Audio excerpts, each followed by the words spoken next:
Happy early Halloween, everyone. Winky Woo just messaged me and yelled at me to start the stream already. So I'm sorry, Winky. Hello. Welcome to Token Minority Report on Unsafe Space. I am your minority, Pikachu, aka Beverly J. Clark. And today is Thursday, October 27th, 2022. And here with me tonight is the Ash Ketchum to my Pikachu, Alex Maselli. Hi. I have literally never the only Pokemon thing I've ever watched was the Detective Pikachu movie, which I liked, by the way. I thought it was good. As a gamer, I don't know why you haven't been playing Pokemon games. I'm behind on them, but someday I will catch up and play everything. I'm still on I honestly think I was too old. Oh, you're only a few years older than me. I feel like, I don't know. I don't know. It wasn't really all that popular with my age group when I was. Okay. So maybe it is popular. Yeah, I didn't hardly know anyone in my age group that played it, honestly. Until they started getting into culty, and less commonly more retro kind of attitudes, but when they started getting into their late teens and early 20s.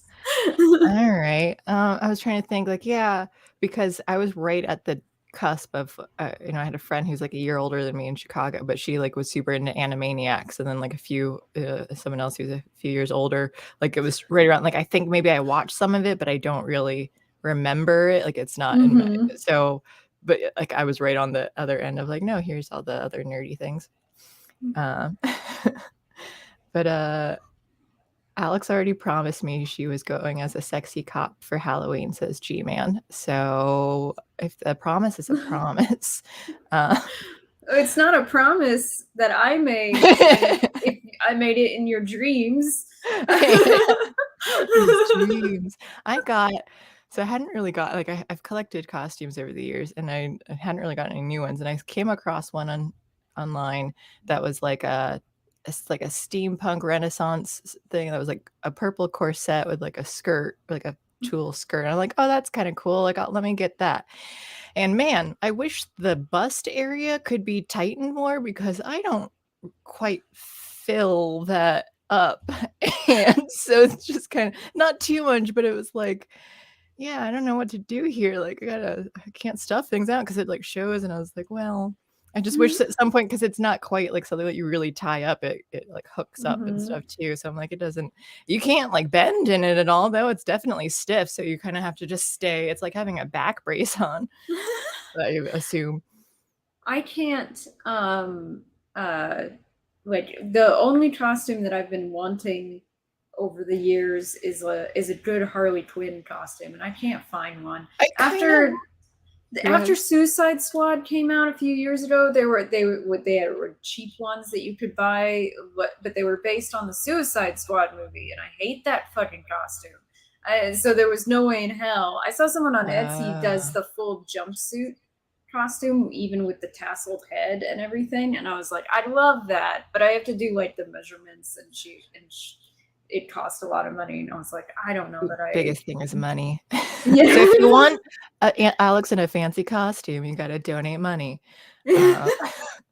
But the Harley Quinn thing, I've seen, I don't know all of the different outfits that she's had, but I've different pictures and stuff that I've seen her in. But I forget what it was, some TV show where it was maybe a Suicide Squad had just come out, so everyone was dressing you're doing everyone on the news report and stuff too. They were all dressed up as Harley Quinn for Halloween. So part of me is oh, I think that'd be cool to do, but then everyone else already wants to do it too. So do you go for that? And that's why a lot of times the costumes I've done, I'm just well, I've just created my own things out of stuff that I've already had lying around in costume bins for years. If I I don't know which one I would choose, but I like the original animated Harley Quinn costume, of course, because how could you not? So it's a classic. And then I like the what is it? The Bombshells Harley Quinn is really good. It's the one that looks like what you would put on the side of a World War II airplane, fighter plane. And then the Arkham City costume is really cool. And then maybe the Suicide Squad one that she wears in the opening sequence. That one's not bad. Oh, right. There's Suicide Squad and the Suicide. I've only seen one. It was the first one. I hate Suicide Squad, but Yeah. the Suicide Squad is actually worth watching. Okay, I'm just seeing like either action figures or other people doing cosplay of it. Is that the Bombshell one? That's pretty much the Bombshell one. Okay. Although my stomach's not that flat, so I could probably do that one. I like it, but it's not really one I could probably. I know. Yeah, I would never wear that. Clearly, I'm not. This is a onesie, so that I had to right before the show. I was like telling Alex, I gotta go pee first. I gotta take off this whole thing now. And I said that it has like a butt thing. Like, oh yeah, you can. But it didn't help me. Like, it's up higher, and I'm like, where can I? It just was not going to be a thing. Oh, Judge Law says I can be trans busty. I identify as large bosomed. You could buy one of those fetish chests, put that on. Our Nawa says, am I doing Pikachu face? Yeah, I am misappropriating Pokemon culture.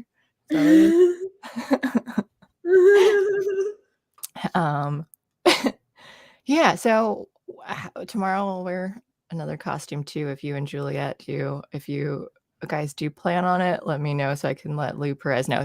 Tomorrow we've got Lou Perez on Occasional Levity, so come and watch us at 2 p.m. Pacific, 5 p.m. Eastern. If you don't have any costumes, yeah. If you don't have it, I think you just need to you got it, like, I don't even know what you have. You don't use makeup and stuff either, so you can't draw on your face and do blackface. So, which is like the go-to move. I used to have face paint, but it all went bad, so I tossed it. And I did use that a couple years back for a Star Wars murder mystery party that I went to. That sounds amazing. It was fun. It was a lot of fun. We also did a Harry Potter murder mystery. That one I would know more. Yeah. Yeah. Well, see, the thing is that it's the story and all the characters are made up for the murder mystery party, and you're a member. You could be the murderer too, by the way. Yeah. You don't know. But it was a lot of fun. The Star Wars one was more fun, honestly, because we did a Nerf gun battle that was a blast. Nerf gun? That's amazing. See, I think this suit is just too big for me. Like, it hangs in though, because I need to be taller. It does seem like it this really long. Just do that. And just do the show like this now. Okay, so I'm really talking to Pikachu. Yeah. I couldn't remember if this had like the stuff on the hood, so I was like, do I need to do any face paint on it if I have any? But then I was like, I don't need to do my cheeks red because they just naturally turn red for some reason, especially like they just arbitrarily do now and then whatever it is. But well, I also didn't do anything because yesterday I was having a really bad allergy day. Oh, really? I'm still trying to recover from it, but like it was so bad. I canceled my Spooktober last night because I was just miserable. When I woke up, there was a giant pile of tissues on my desk. Yeesh. Poor thing. You do seem a little sniffly, but you're feeling better. Yeah, I'm doing a lot better today. I would have canceled with you if I was still feeling as I was yesterday. Good, all right. Nice. You can get into this. Okay, well, let's do some housekeeping. Sunday, we've got book club, right? Yeah, October 30th, this Sunday. Slaughterhouse 5 by Kurt Vonnegut, 11 a.m. Pacific / 2 p.m. Eastern. Juliet will be hosting it. Are you going to be part of it? I probably not. I might be there. Like, I'm not going to be on screen. I might be behind the scenes. We'll see. Because I started reading if you'd read it or not. Like everything else that I have, I've read part of it and then still haven't finished. And then I'm like, I need to go back and finish I've got so many things that I need to finish. But it is a very short novel, but it's and like I just finished it today. Oh, okay. But I'd already read it before in college, so I think I was listening to the audio. Well, at first I found like the graphic novel version, so I read like the beginning of that because that just happened to be on my online library thing, and then I got the audio version and was listening to it. But I just things are busy right now with new job and stuff. So, but someday I'll finish books. I promise. I swear. I'll learn to read. It's the big thing. So we have that. We've got Occasional Levity again tomorrow, 5 p.m. Eastern, with Lou Perez, comedian. I believe he was it was called We the Internet. I don't know if it's still going or if it's finished and or if it's still going and he's not on it. I'm not sure. Wait, G-Man says, I love murder parties. Oh, wait, did you say murder mystery party? I had a sketch idea or something like animation idea years ago where it was like a murder or was it like a murder party? I forget what the whole thing was, but it was just a group of like a big party of murderers, and then it was like people going in. I think it was my old roommate and I were like made up the sketch. And then just talking to people like, and they were all seemed like super threatening, like, hey, would you like to go into the dark, spooky basement to see my knife collection? And they're just like, yeah, let's do it. And then, but they're all like really friendly. But then I think someone does end up getting murdered there. So I forget the whole concept. I might have it written out somewhere. I think we recorded. But like, it was just like this super goofy thing about like, yeah, it's a bunch of murders at like a murder mystery party. Well, like, I always think of the Dead Man's Party around this time of year because the whole thing, like, I know a lot of people, they're like Halloween music, they probably pick the murder like, what is it? The Monster Mash? Monster Mash. But for me, it's Dead Man's Party. Smash. What's Dead Man's Party? I don't even know. Yeah, but you can't play it because we'll get we're gonna get demonetized and stuff anyway though, so we'll see. Dead Man's Party, 1985. I'll just listen to it. You guys can't listen to any of it. I just want to know if I know it. You can kind of hear it a little bit. Oh, okay. Oh, okay. I think I know that one. I don't know it as well as Monster Mash. Winky killed Jessica Fletcher. My goodness. I did just learn that Murder, She Wrote had like after the show ended, she did specials. So they were like kind of like movie length a series. And I just happened to see that when I was looking up an actress of something else. And then she's like, she was in this. And I had no idea. So now I need to go through, rewatch all 12 seasons of Murder, She Wrote, and then also watch the rest of it. Big Murder, She Wrote fan. The film Clue is the best, Winky. I like Murder by Death better than Clue, honestly. I don't even know it. So it's Murder. I know everyone knows Clue, all the nerds know Clue, but like I think Murder by Death is funnier. Okay, I will watch it. I just love Tim Curry though. Like he's my boy. And I refuse. I watched the stuff with all 3 different endings, and I refuse to believe that the real one was where the butler did it because he was the best. What other things we got? Book club. We got Occasional Levity. Oh, I also announced too that along Unsafe Space is going to be going through some other changes and stuff over time though. But one of the things too that kind of coincide with it, Alex and I have decided that we are going to move this stream and probably rename it over to my channel, my personal channel, which you can still just go to by doing youtube.com/the Sorceress Princess, because I made it back in 2006 and it will not let me change the name of it, so it's stuck that way indefinitely. It's not bad. I mean, at least it is like a name. Yeah, it's better than just, I was like, oh, I'm just going to use the string of like letters and numbers that it also gives me. That way it's like, oh, I don't, but it's way too much to remember. So now you can just remember that I am the Sorceress Princess. Can't even do it with a straight face. Because I used it on like text RPG, like it was just usernames for what other stuff when I was like 13, and then they would just call me TSP, so it was like teaspoon and stuff. Had all these nicknames with it. But yeah, so this is the last episode on Unsafe Space, so it's farewell party. So I'd really appreciate if you go over to the other channel and subscribe to it, as well as Alex's gaming channel. Here, I've got like official links that I can put in here. Alex Maselli. She gets to have her actual like good name of it, Alex of all trades -Maselli. on hers. Yes. And mine I is did just be Alex of all trades, but that was taken. Yeah, right. Yeah. And again, mine is the Sorceress Princess. Yeah, so and the time we're gonna skip next week because Alex is after October. She's been gaming so hard that she needs a break. So she's not gonna do it next. I think I've only not streamed 2 days this month so far. Yeah, and that was yesterday was one of them. Yesterday was one of them because I was sick. Crazy. And then I think the second day of October was one of them because my I was having trouble with my internet. So yeah. Oh yeah. You should call Carlos from AT&T. He'll hook you up.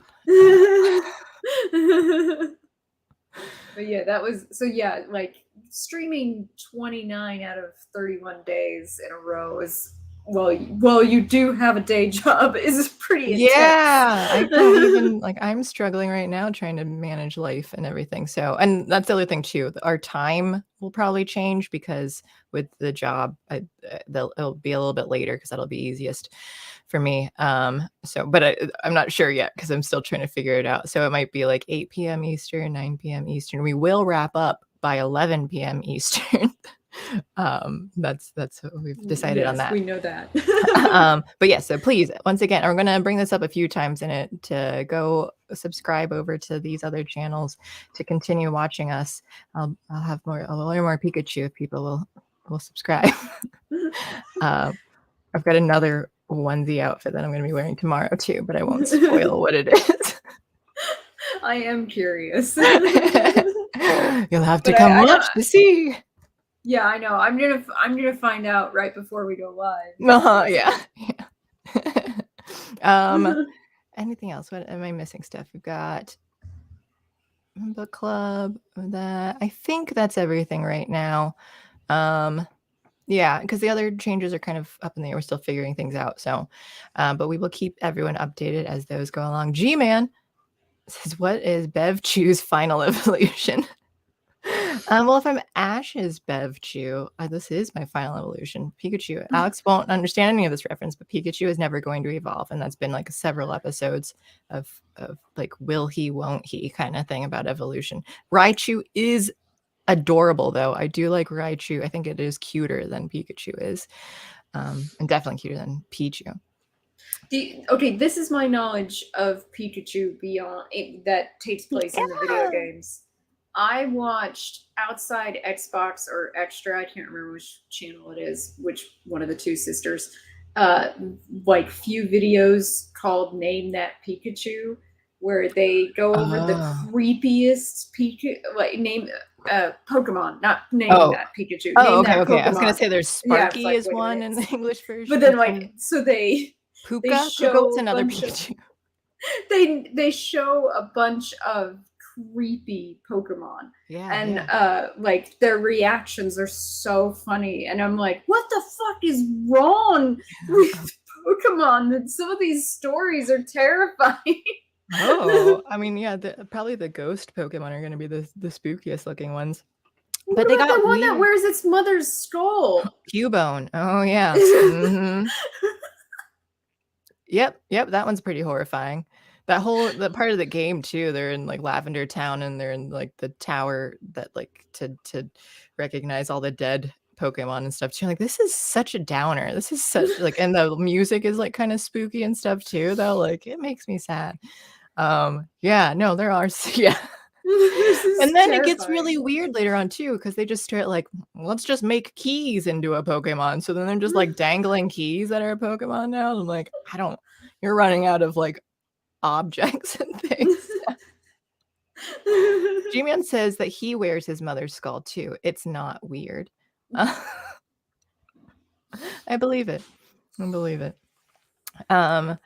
It is a good time to talk about all the spooky stuff, though, because we've got a lot of movies to talk about today, because we will talk about VelociPastor this time. We started talking about it, but my brain last week, I only remembered 3 movies at a time. I kept forgetting that we did watch 4. So I was remembering VelociPastor and then later on Tucker and Dale. But then I just never remembered all 4 of them at once. So but this time I put all 4 in the title. We've got Halloween Ends, Werewolf by Night. I keep doubting that that's the name of the one special though. Dahmer and VelociPastor. All right, so are you streaming tonight too on your channel? I am supposed to be okay tonight. Okay, yeah, so then let's power through these.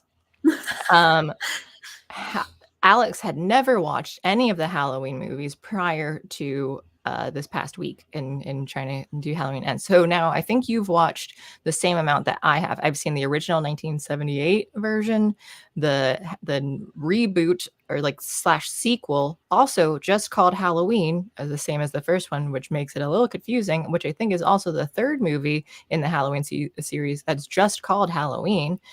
And then Halloween Kills, which is the second one of the new series, and Halloween Ends, which is the third and final installment of it for now. And what did you think of? We'll start from like the first one, like the original 1978 one. What were your thoughts? It's okay. It's a slasher film. Like, I don't know. Like, it's pretty pivotal as slasher films go, like in the lexicon or whatever. But it's, I mean, that's as much as I can say about it. Although I have to say this, when it comes to rated R movies from the 70s and 80s, they are way more like, look, tits. We already have the R rating, so boobs. Might as well throw them in, yeah. R-rated movies these days are like, no boobs. And I always find that really silly. I'm like, what? But yeah, like, I know like that's like a lot of feminists were pissed in the last decade about mixing violence and sexual content within the same thing. And it was because of the fact that they were already rated R, not because they felt like some weird power fetish violence about women or whatever. That like, I mean, you just know from like especially 80s movies, there's always going to be boobs. Like, it doesn't matter what genre it is. I don't even know if they all have to be rated R. Maybe they did back then too. I don't know when those ratings, if they changed or not, but like, there are always boobs. And I'm just kind of like, all right. Well, I mean, that's the thing. I like the thing I like about rated R movies is the idea that they are willing to accept the fact that sex and violence exist versus lower rated films. So it's like that's one thing about the 78 film that I enjoyed, is that it's like these teenagers are trying to bone like all the time. And it's like, gee, like real teenagers. Yeah, like, and some of them are successful at boning. So so to me, I have to say, I think horror films from the 70s and 80s, for the most part, get what teenagers do better than ones today. Yeah. I agree with because it's a slasher film. I'm not, especially older ones where like they're the story is pretty basic, where it's just a lot of times like, here's this random person for like whatever reason that they establish some sort of background, but they're just murdering a bunch of people. And I know Black Christmas, I think, was like the first real slasher movie.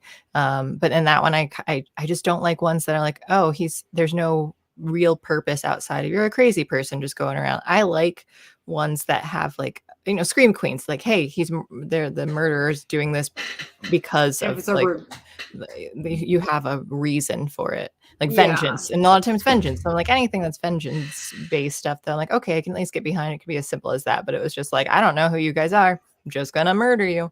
It's hard for me to like get as invested in it, because and I understand too, where it's like, oh, it's scary because this could happen, and like you can just have crazy people, but like the psychology of humans though too, like from a lot of what I've learned from Criminal Minds with serial killers, is that like they usually still have a motive, like the motivation of like what led them that way, and then they usually like, oh, I'm mad at my mother, and so I'm killing a lot of women that kind of take place of that, if I haven't killed her already, or I still want more. So then they're similar.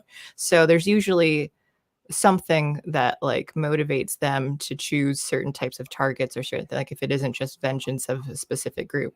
So like the complete randomness, and then how often that happens in different serial killer movies is just kind of like, this is not realistic enough to me for it. I mean, they can't all be Iceman. Yeah. Because I mean, that's the thing. He was weird. He's weird. I mean, although I'll say this about serial killers, and what we know about them. What we know about serial killers is what we know about the ones we've caught. Yes. Which means there is a black hole there when it comes to our knowledge. Like it's limited in the fact that, well, maybe there are serial killers who kill more randomly, and we don't know that because we have no way of connecting their murders. Right. You know, like that is a possibility. But it's, I mean, it is a possibility, but I also say too that like that I guess maybe you caught someone who murdered one person, but maybe they had killed a bunch of others. But I think like we have caught some people that like where they realized and then they do find that pattern of somehow. So I don't know all the serial killers there are, or at least murder. But the thing is about like the reason why they didn't catch Iceman because of his serial killings. They caught him because of his hitman killings, his mob targets, essentially. It's just those have a pattern. Clearly, they're mob targets. But and then it turns out he was killing a lot of people just for fun, essentially, or like he would be suddenly angry and kill people, or he would go, "I want to see what happens when I feed someone to a bunch of rats." So like he had no, like, some of them were scientifically exploring how to kill someone. Some of them were literal rage-filled attacks, and some of them were he was paid to by the mob. And it's like, that's not a pattern at all. And just kind of seeing though, like, psychology among the general population, though, like you said, not everyone can be Iceman. Like it seems that like that's less likely, and especially someone like you need to be intelligent enough to get away with the murders too, that like whatever you're doing, I mean, sometimes you might just get lucky with things, but like at least, or charismatic and or intelligent enough to be able to get away with whatever. At least I'm going to kill people who no one's going to miss. You're going after like the street people that like they disappear all the time. So you do that, which has also been on Criminal Minds. Yes, it has. But yeah, so Halloween, just as the whole concept of the series, is kind of like, all right. And I hear that I haven't watched them, but like my friend said that like the 5th or 6th or 7th movies, they get into more of like a maybe a background of Michael Myers and something where like it kind of, or gives him a reason. I forget what it was, but it was like, oh, that may make me more interested in what's going on. But I don't like when they're just like, oh, he is evil incarnate. Like this is like, he is just the evil thing. I'm like, okay, but why? Like he's not, it would make more sense if like he just appeared, he is the supernatural figure that is just coming around, like I'll buy that, but he's just a human that used to be a child and killed his sister. Why is he evil? Like, did his mom make a deal with the devil? Did she get cursed or something while she's pregnant? Like anything at all to make it show that he has some sort of like unnatural evilness about him. But like to just say he is evil, but he is also human, but he doesn't die when he gets shot and stabbed and everything. Though, like this is nonsensical to me. I'm not okay with that writing. Yeah, to me, the biggest problem with Halloween is the fact that they couch Michael Myers as a human being and then never let him die. Yeah, that's the part that's annoying. Yeah, like like you want that's why it was at first like a slasher thing, but it turned kind of horror because they were like, well, now we're making him kind of into a metaphor, and it's like that's not. Yeah. But at the same time, they still never like fully committed to the idea that he wasn't really natural. And that does drive me crazy. I don't like that about Halloween. And the third, Halloween Kills is the one where they really like moralized, like hard fucking core about what he is and everything. Like I'm genuinely curious if his speech about what he represents and how he's in all of us. And I'm like, oh my god, gosh. shoot me Oh now. yeah, that's right. That was so cringy. Halloween Kills was so cringy with they just got so dramatic with like certain speeches and stuff too. Like, really? Are you doing this right now? Like, I'm embarrassed for this movie. The only thing, it was funny because I was recently thinking about this song. It was a song I found when I was in high school, and I was thinking about it recently, and it was in Halloween Kills, and it's the only time I've heard anyone else play this song, and it was the shaving cream song that the puppet ventriloquist was singing. It's like every time he wants to say shit in the lyrics, instead he says shaving cream and goes into the chorus. And it's a hilarious song, but I've never heard anyone else play it. So I was like legitimately surprised and delighted, and just by that alone. But mostly I hated that movie. I did not think it was very good. What's the name of the song? I think it's called Shaving Cream. Shaving Cream. Okay, I need to look it up later because I don't remember it. But speaking of songs, real quick, side note, there was something playing on the radio the other day, and it started off with like wah, wah, wah, wah, or whatever, however it went. And I was like, why does this sound so familiar? Like, I know it's a TV series that I've watched recently. And then as it was going, I'm like, oh, Run Up That Hill, Stranger Things. Okay. But I was surprised to hear it on like a modern pop station. But it was just like the beginning, like the music though. I'm like, oh yeah, it's on Stranger Things. Halloween Kills. Let me see. Did I have anything? Oh, I haven't. So I did not bother rewatching the original Halloween and then the new Halloween because I was like, I get it. It was just like, oh, I'll say that what I was really bothered by is that what's her name? What's Jamie Lee Curtis's character's name? Laurie Strode. So they erased everything in between. So it was just the original Halloween and then the 40 years later Halloween. And she has been preparing for this like her whole life and like hidden it out in this house and like set up all these traps and been like practicing and fighting. And yet she still makes terrible stereotypical horror like, protagonist horror movie decisions. Like one of the biggest things that I saw was how she like she had a shotgun and she runs into the house and like closes the door and then just leans up against the door and then he like breaks through the glass or whatever it was and then just like starts strangling the glass at her. window and, like, hitting her head into the door. Like, how would you like I don't understand like how you could even think that that's a good idea. Like, you know, spend your time watching serial killer movies. I know that they exist in there somehow. So like I was that moment, if not others that I don't remember, I was just like, this is stupid. Like, I think if anyone has been preparing for this for 40 years, you would be a lot better about like just even general self-defense stuff too. Like, keep an eye, like don't like face away from where your attacker is coming from. And so I just thought that was really retarded. Well, and then also I gotta say, I feel like someone comes up to Jamie Lee Curtis and every few years and goes, hey Jamie, I have a hat, and she cuts them off and says yes.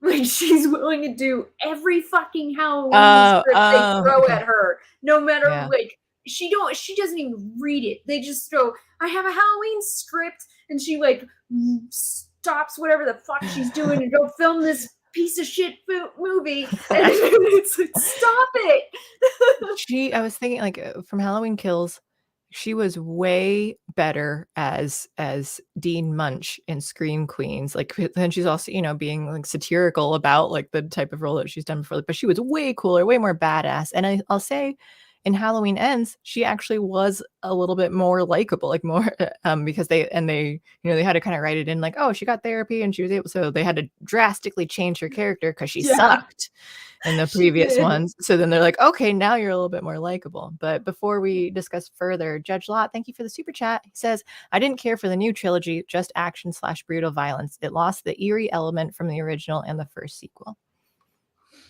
Well, like one of my, like, she's 2018 Halloween, Laurie Strode is just Linda Hamilton from Terminator 2.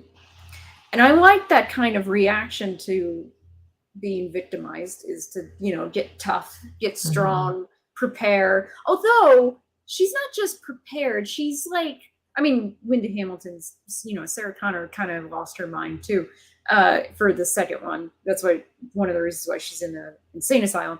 But like, she is also like insanely obsessed with Michael Myers. She like wants him to escape so she can kill him. And I'm like, this is like unhealthy.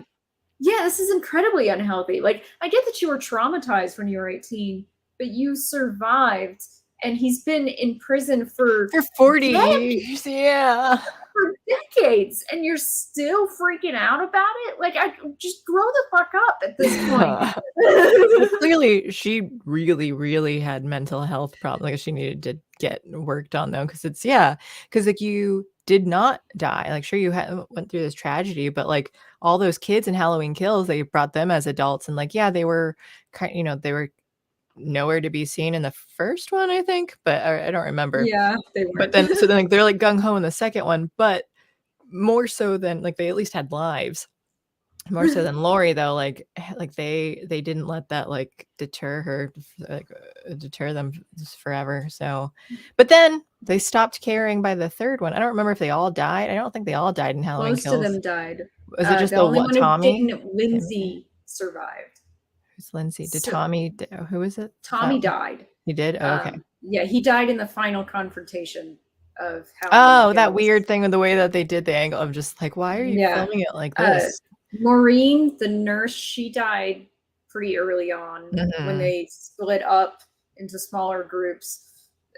Like, yeah, that works for a mob, right? And then so she died then, and then Lindsay ended up in the hospital, so she was safe.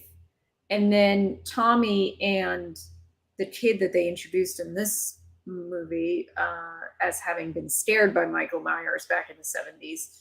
I can't remember his name. He was her granddaughter's boyfriend's dad. He also died. Right. So like, really the only one left was Lindsay, because yeah, Tommy died at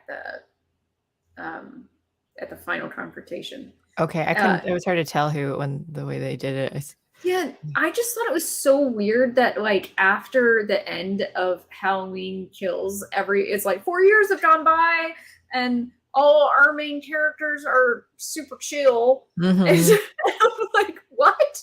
Even though Michael Myers is on the loose, right? Like, that didn't happen in the 40 years when he was captured the whole time, and now it's like, well, we can't live our lives in fear while he is on the loose still. Who knows? Like, yeah, I know. It's like, not when he's captured and contained. That's not when you're going to live your life. You're going to live your life when he's escaped. So to do Halloween Kills, let me go over these notes. The one officer, when they like flashbacked, the sheriff deputy or something, he was from the one, I think, Amazon Prime movie I watched, Werewolf of Snow Hollow. I mentioned it before, and it was one that he like wrote and directed and starred in, and it was weird. And he was also a sheriff in it, and like, or took over after his dad passed away. So it was just funny to see him like, you're wearing like the same outfit. He was the one that ended up getting killed. Like, he got shot, and then they were like, actually, it was an accident, or something, like the way or he shot himself. Yeah. Which, yeah, I thought that was like, okay, I guess we had some development character-wise there, but I didn't need it. That character at an older age didn't super matter. Judge Law, thank you again for the super chat. Wasn't Halloween 2 the one where we found out JLC was MM's sister? It's been a while since I've seen it. I forgot that was a thing. I haven't seen, again, like, I've only seen the original, and then the new series.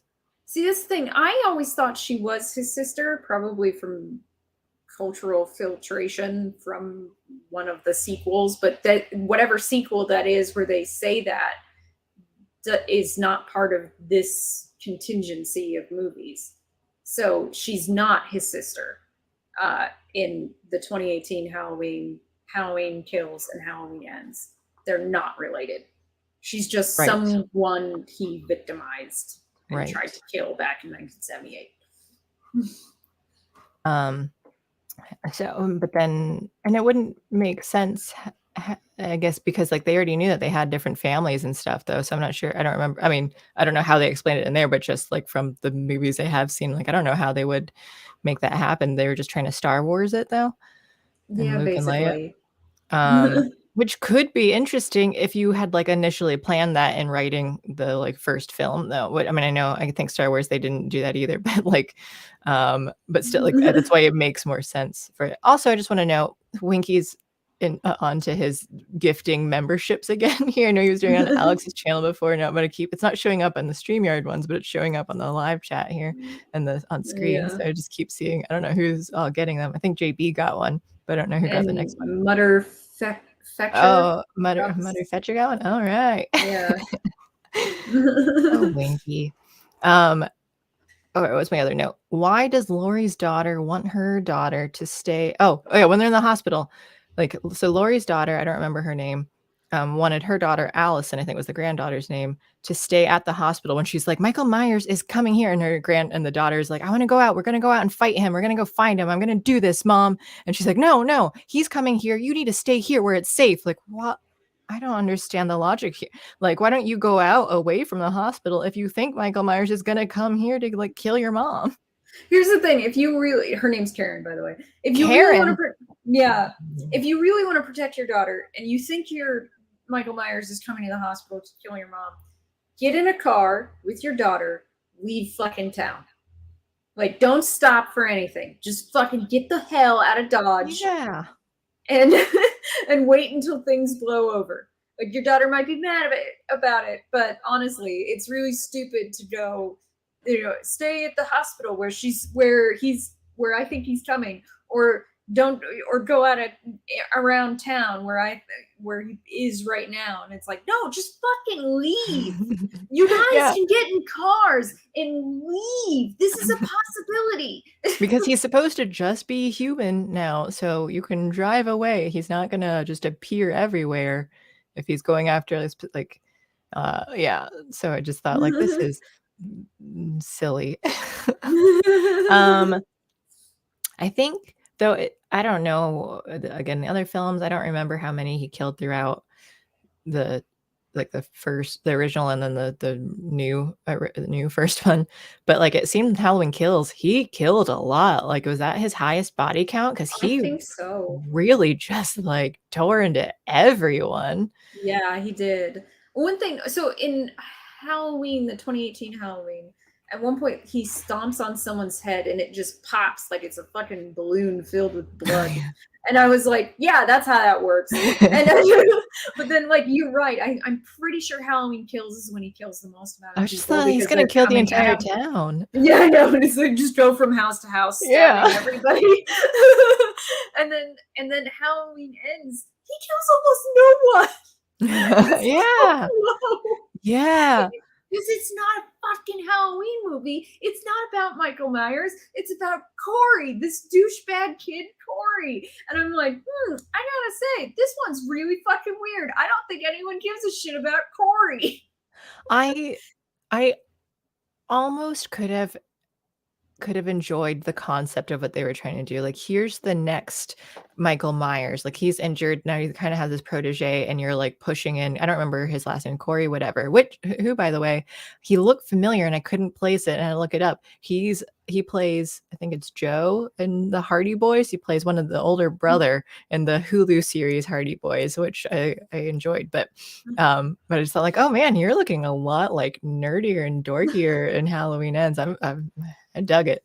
I was into that. But yeah, so I think my problem with him is that like it was hard to charisma. Like, it seemed like everything, like, that his mom was a bitch the whole time, like growing up. Like, you can see that, like, from the dynamic that they had just in those couple scenes. Like, yeah, she would have been terrible to grow up with, but everything else, like, was terrible just within like the last few years. Like, at 21, he accidentally lets the kid or accidentally is babysitting, and then the kid locks him inside the attic door. And when he opens it up, there, for whatever reason, they have like a 5-story house or something, and with spiral stairs, and then the kid falls down to his death, and then Corey's life is ruined because of it. Why would you not move away from that too? So now you're in this town where everyone knows who you are when they see you, and like the mom, like, even if you don't have money because he was saving up money to go to college or something, but then it's like, what money have you saved up in those 3 years after since high school? So you must have something. And your mom is like weirdly overprotective and a cunt. But like, so why wouldn't she be someone like, I'm gonna take you away. Like, we're gonna just flee this town and go and start new. But he never did that, didn't understand that. But well, then it's a good question for even Karen and her kid. Like, why did she leave? She felt like her mom was controlling and weird and awful. Yeah. And why stay in the town that your mom lives in? Like, you know, like no one leaves this fucking town. Like I said, there's like every time something goes wrong, they're like, no, I'm not leaving. I'm staying in, what is it called, Huntington or something like that. I'm staying here forever. I'm gonna live and die in this one fucking town that is, you know, awful. Yeah, because then I understand that, like, oh, we don't want someone to like his actions to affect us and make us like this is our home and we need to fight and defend it. I get that idea, but I've also been like, I don't want to. I mean, like, I don't know, like I move somewhere else, especially even not in danger, but like, hey, everyone knows who you are here and hates you. Like, it just makes more sense to like try and start somewhere new. So what else with Corey? Oh yeah. So then that happens and everyone hates him. So then he just kind of gets pushed more and more. And then all of a sudden he's just psychotic and he's just like, I like murdering now. Like, I accidentally killed this person and now I want more. So then you stop to think of like, was there something in there that kind of like, yeah, I do believe that people are like your brain might be susceptible or like set a certain way and it would never come out without certain triggers that lead you to it. So I can believe that like maybe he already did have it, but he seemed like well adjusted enough that like that seemed unlikely, because even when those triggers happen, there are other behaviors and stuff that you would have as a human that would kind of like, oh yeah, like this makes sense. This was kind of leading to that point. Like he would have anxiety issues. He would have like whatever other types of things. Like, but other than that, he seemed mostly well adjusted, just awkward and put down by the townspeople. So it was weird that he kind of like snapped. I guess you could say like maybe like a schizophrenic break or something. What were you saying? Well, it's from the moment he locked eyes with Michael Myers and Michael Myers. Oh yeah. That's the moment he changes, and it's so sudden. It's so sudden that it's ridiculous. And not only does his behavior change, but he goes from nerdy loner guy to badass on a motorcycle with a leather jacket. Suddenly he's cool, and I'm like, what the fuck?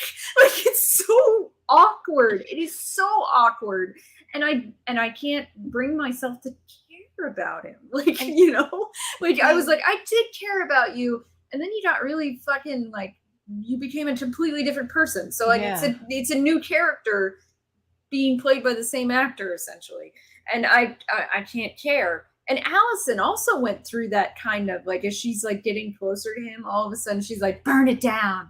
And I'm like, what the fuck? Yeah. Like totally different characters. Like, was this in a different script and then they just pushed them together? Or, but yeah,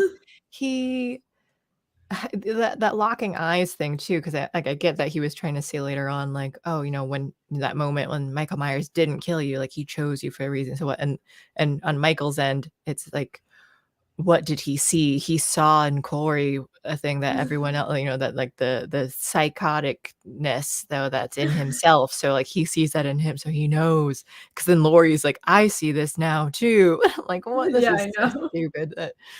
And then and that like I think is stupid, but I could deal with it. I could accept that stuff enough. But then it doesn't matter. Then he dies. Laurie, like he stabs himself, actually. Like, Laurie tries shooting him. He doesn't fully die. Then he stabs himself in the neck and then dies. And then Michael and she fight. And then it doesn't matter anymore. The whole part of that film that was mostly about him did not matter. He's not brought up again. It did like they didn't even do like a oh, they look back and he's gone, and now like he's escaped, and you leave it open. Like there wasn't even a twist. Like I'll say at least Halloween Ends, like it really had a hard ending because there wasn't even a horror movie twist at the end. And so it was just like, why did I spend most of this movie watching Corey when it didn't even matter? Because then it focused on like Laurie and Michael Myers at the like Michael's like, hey, I'm still here in this movie. All right, let's do this now. Like, I know the part where Corey beats the crap out of Michael and takes his mask. I was like, what? Like, first of all, it's not filmed very well because it's very, very dark. And secondly, I was like, you're going to tell me that this man who probably killed something like 40 people 4 years ago, like easily, who all had weapons, by the way, just gets his ass beat by this dork? Because he's the new one. He had the same eyes. He had the darkness in him. I hate the whole passing the torch thing on so that like the story can continue, like bullshit. Like I find that really dumb. I actually do find this worse, where it was all like, we're setting that up, we're setting it up. It was in vain.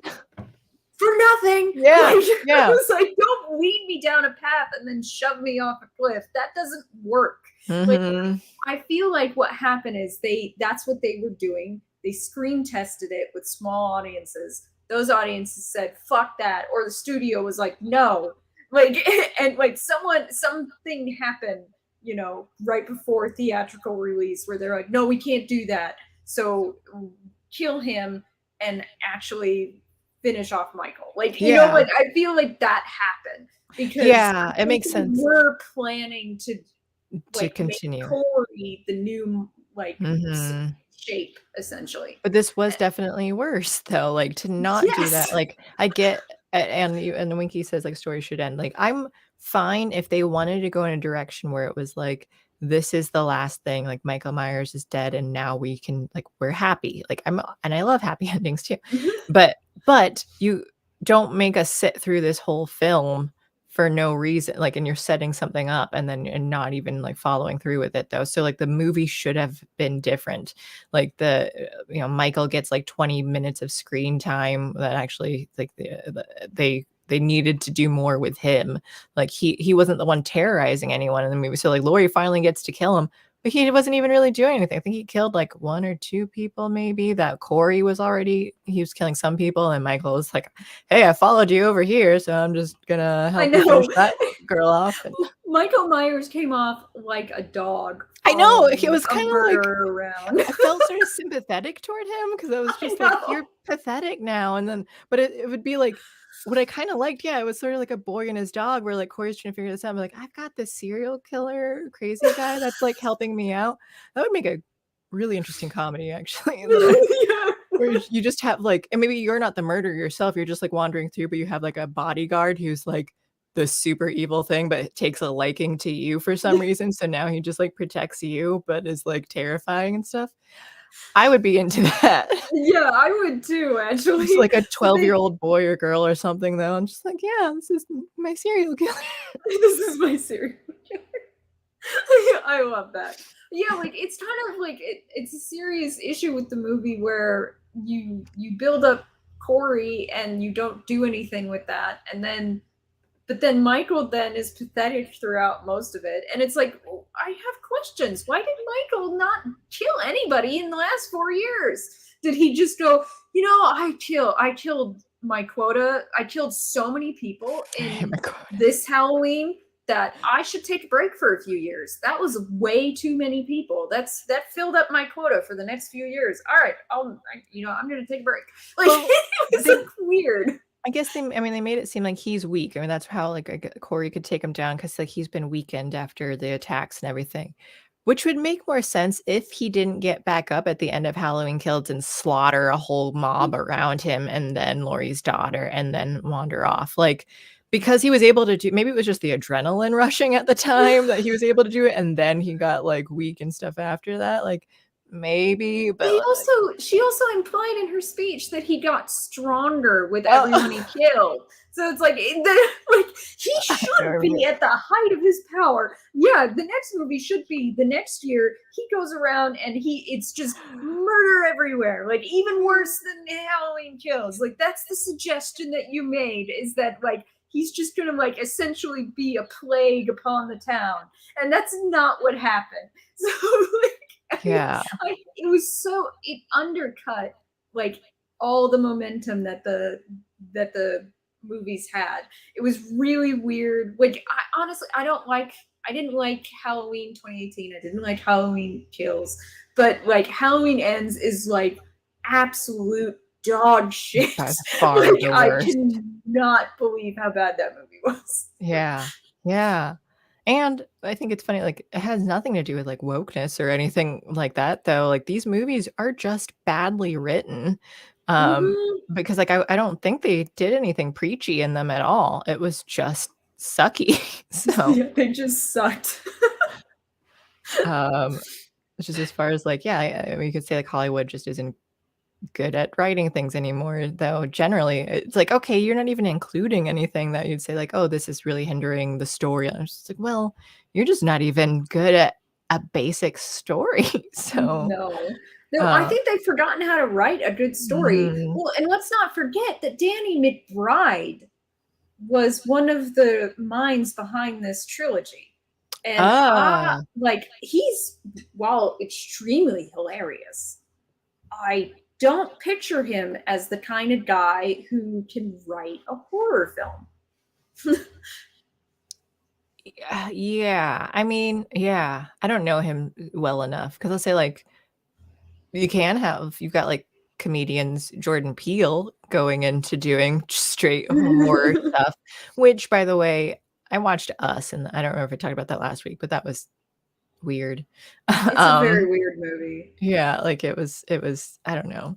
But so it's kind of hit or miss with him. But yeah, so I'm like, I think comedy and horror kind of have a fine line because like horror can be campy, or like I love both things too. So I can see where someone might be able to do both. But I don't know Danny McBride specifically if you think that like, oh, he's just not someone who can. I think, yeah, he probably would still be too like silly with it, that he wouldn't be able to like take it seriously enough. Both horror and comedy rely on good timing. It's just different timing, but that it is timing. So that's why some comedians can move into horror quite well. And misdirection, I'd say too. Yes, though. Yeah, that's true. So I think that like you can do it, but I just don't think he's all that successful. Right. Yeah. That's what I'm saying. I am open to believing that that's true. I just can't even think of like other stuff that he's written. I just vaguely know things that I've watched him in, but I don't even remember that. Was he in Year One or something? Or he was. Okay. I think so. So something like that, or some sort of princess. No, was that one? Or there was one that it was like with James Franco. Was that when? Oh, he Your did, like, Highness. Your Highness. Your Highness. Yeah. I think that's so I've seen him in very little things. I like This Is the End, but oh yeah. I haven't seen that in so long, but yeah, I forgot about him in that. Jim Carrey in the Deadpool.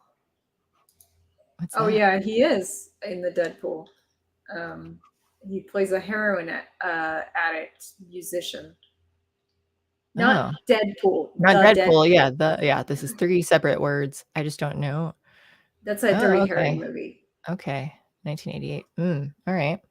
Oh, is this saying something about like comedians doing like serious roles or something? Is that? Yeah. Yeah, that's totally possible. Like Robin Williams, who I think was even more surprised. Like I guess he and Jim Carrey like they play similar like big characters in their comedies, and then when they're able to like tone it down and pull back and like here's the serious role, because I don't remember which one it was, but Robin Williams played some sort of Jew in like a Holocaust movie or something, I think. I bet I can't remember. All right. Well, I got pretty worked up about Halloween. I overall, don't enjoy those films. Maybe at some point I'll watch like the other sequels and things. I do like the chart and stuff where it's like Yeah, I Halloween know. was Halloween 2 and then 2 and like but it splits off. Halloween 3 is like alone in it where it's not attached to anything, and then you've got like the new series I that know. spins I off. like literally had to look up. Like, I went to Wikipedia. Wait, first of all, it's hard to look up the Halloween movies because you have to type in like the Halloween franchise or Halloween movies because otherwise you're just looking up Halloween, the holiday. And Yeah. if you type in Halloween movies on streaming things, it's all like, here's our movies that we suggest you watch for Halloween. And I'm like, God damn it, I'm talking about specifically the Halloween franchise. And then like, so, but then yeah, Wikipedia is this nice chart of contingent, like what version of the franchise you can watch. Yeah, I'm trying to find it now. I don't remember where he posted. My one friend also posted it in a different Discord too. So it was just like, oh yeah, because we were like talking about Halloween. But oh, did it matter in the original one? Did Michael Myers did the murder of his sister, like that whole thing go down? What was it? He later on when he that night with Lori and everything, he murdered on Halloween. When he killed his sister, was that also on Halloween? I believe so, yes. Did it matter that it was Halloween? Like, was there a reason why the death happened at that No. time? Okay. No. And so then I have a problem with that too, that like you name the whole series after Halloween and it just happens on Halloween. Like I would just like some sort of more reasoning for that. Yeah. I don't even care what it is, just something. My gosh. All right. Oh, there. Okay. I'm going to show. How do I do this? Oh, wait, I can open the link. No, not save it. Open it. And then screen share, just so people can see what we were talking about. This is a lot of waiting on there for something that's not that important. But yeah, so you've got Halloween goes to Halloween 2, which goes to Halloween 4, 5, The Curse of Michael Myers. And then Halloween 2 also goes to Halloween H2O 20 years later and Halloween Resurrection after that. Which is a movie that I think everyone should watch for how bad it's the one with Busta Rhymes. Yeah, Busta Rhymes and Katie Sackhoff and Tyra Banks. And the kid from The Rookie. Yeah. And then the original Halloween 1978 also, so it goes to Halloween 2, but it also goes down to the new 2018 Halloween. Then Halloween Kills and Halloween Ends. Halloween 3 sits off on its own. Nothing, or Season of the Witch, nothing related to anything at all. And then down below that, you also have 2007 Halloween. That's also just called Halloween, and then goes to Halloween 2. Yeah. So I don't even know who was in those ones, if they were just like total reboots. And I think they are. Did it have Lori in it, or did it have Jamie Lee? Like, was it a Lori? That wasn't Jamie Lee. Lori. 2007 Halloween, or Halloween, 2007 Halloween. Sorry. Directed by Rob Zombie. Oh yeah, the Rob Zombie films. The film stars John Carpenter. No, it's a different woman to play. Oh, but it is Lori though, so it is still the same character, just a different. Yeah, it's all the same. It's a remake. It's an actual remake. Yeah. Okay. Well, so we had that. I think I'm good on Halloween. I think that was all of the complaints. I mean, there are probably more complaints, but that's everything I think of right now. Yeah, just a very bad movie, not worth watching. Yeah, seriously. And that's to sum it up, the last hour. Before we get into the other movie topics, do we want to go over where are they at? It's got shaving cream, murdered by these other tabs. Yeah, that's that song. Yeah. I've got the Instagram thing, Twitter, the tweet, but you also, I didn't have a link for it, but you also said something about the update to the Bayonetta thing. So do you want to? Yeah, I'll just talk about it briefly. So the game company came back with receipts about the negotiations, basically disproving like a lot of what Helena Taylor claimed. Oh, so she was lying? Yeah, well, I would say that she was like, or spinning things. She was spinning. She was definitely spinning and being dishonest. Yeah. Like omitting facts and more expressing emotion than she was giving real information, which, by the way, based on the real information, I still would have been on her side had she not spun it. Yeah, if you gave now I don't trust you because you were trying to like exaggerate. Yeah, she was exaggerating it. And that kind of pissed me off because I was like, because here's the thing, I'm on voice actors' side on how little they're paid. And even what they offered her was too little. For real, what they really offered her was too little, to my mind. So to me, I'm sort of like I kind of am mad at her because I feel like she undercut any kind of support voice actors could have from the public.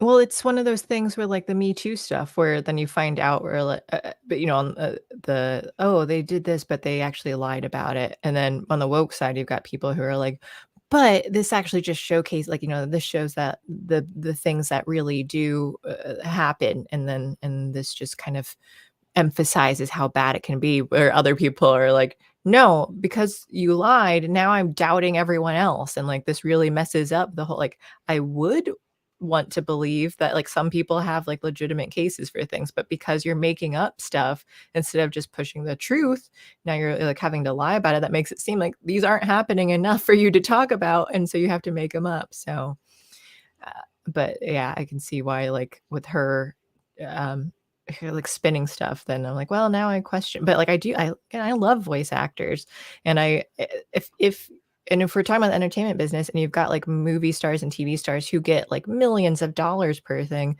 like I think a voice actor would deserve similarly, especially for a very successful franchise or whatever it is that you're doing. Then like, yeah, I think you should be paid to some sort of like equivalence to an actor. Like there's a difference in like on screen acting versus voice acting, which I can say sometimes might be even harder. Like some people are not good at just doing voice acting. No, they're not. I mean, every once in a while they get like a live action actor to do voice acting, and I'm like, you should not dip your toe into that field at all, because it can be harder.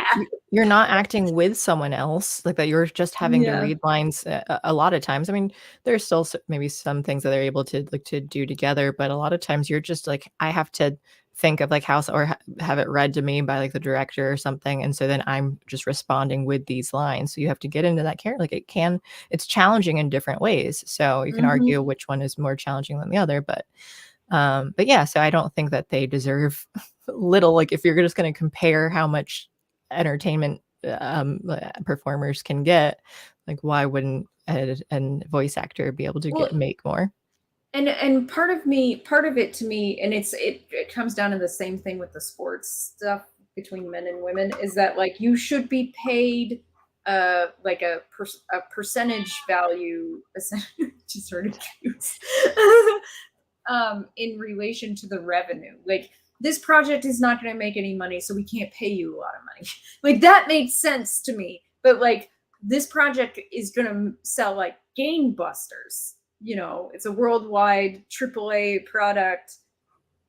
You should have proper value paid towards you for that as an actor. That's my thought anyway. Like, because here's the thing, I don't want people to go like, well, that means they should be paid more on every. No. It is commensurate to the actual value of the product being pushed. Because if it is a small project that hardly anyone is going to buy, then no, obviously not. They can't afford to pay you like an outrageous amount of money. Yeah. But if it's a huge project, they probably should be paying you more. Like that is right. It's the same thing with sports. Like male athletes make more money because more people go to male sports. It's a revenue thing. The revenue is higher so that you can get no paid people more. are sexist, Alex. You don't know what you're saying here. Yeah, it's all sexism. If women just wore more slutty clothes while they played sports, people would be more interested in watching them. Not that hard to like figure out how to make it more enjoyable for like women. Most women don't really like watching sports as much. I mean, there are some, but like you have a lot who don't. So it's guys are going to be the demographic. Then guys are going to see like more, physical stuff though, or you're going to want to see some like boobs and butt stuff. Just how it is. Which I still cannot fit into that bust of that corset. Chris Pratt is best Mario. I am excited to see that. Yeah, JB says voice actors get screwed on the back end, a percentage they don't get. That's where screen actors make the big bucks. No one paid Mike Myers $1 billion to be Shrek. It was merchandise back end. And where was the other thing that I just saw?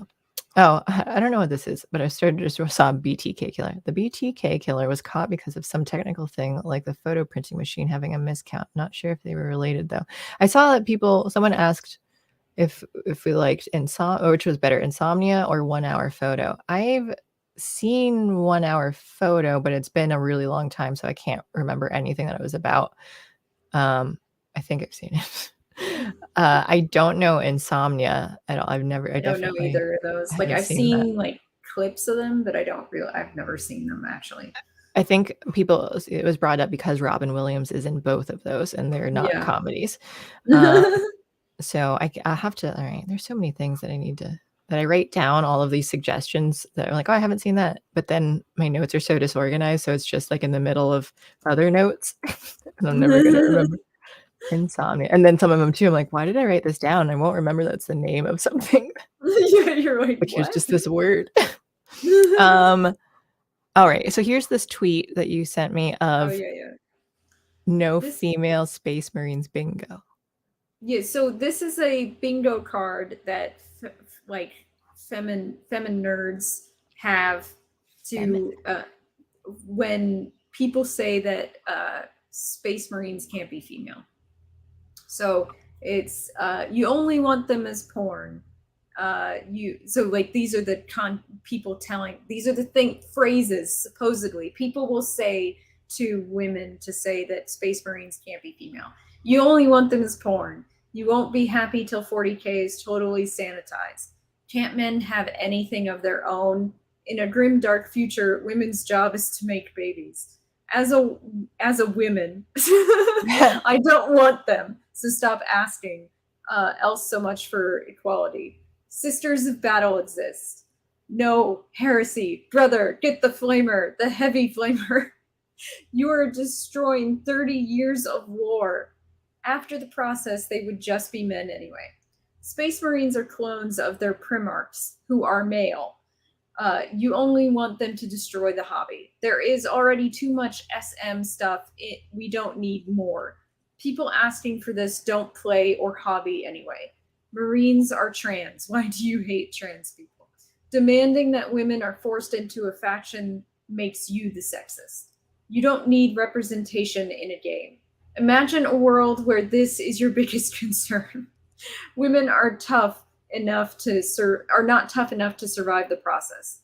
No point. Women just don't like war games. I know, I've tried. Women are more than fairly represented if you bother to read the lore. It's grim dark and you want equality, LOL. Space Marines are warrior monks, so no girls. Why would you make elite soldiers from inferior stock? None of the women players I know want it, trust me.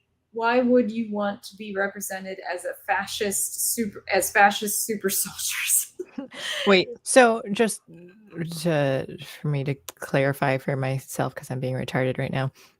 This is Space Marines in the game 40K. They're only males. This is like and now the woke feminists, or I guess maybe that's redundant, they're upset by this, and like here's the reasons why that they're claiming like, oh, they can't do it. So then they're butthurt and they made this list to say like this is why all the guys are saying it. But like women really want this though, because they like it's not fair that only men can be Space Marines. Okay.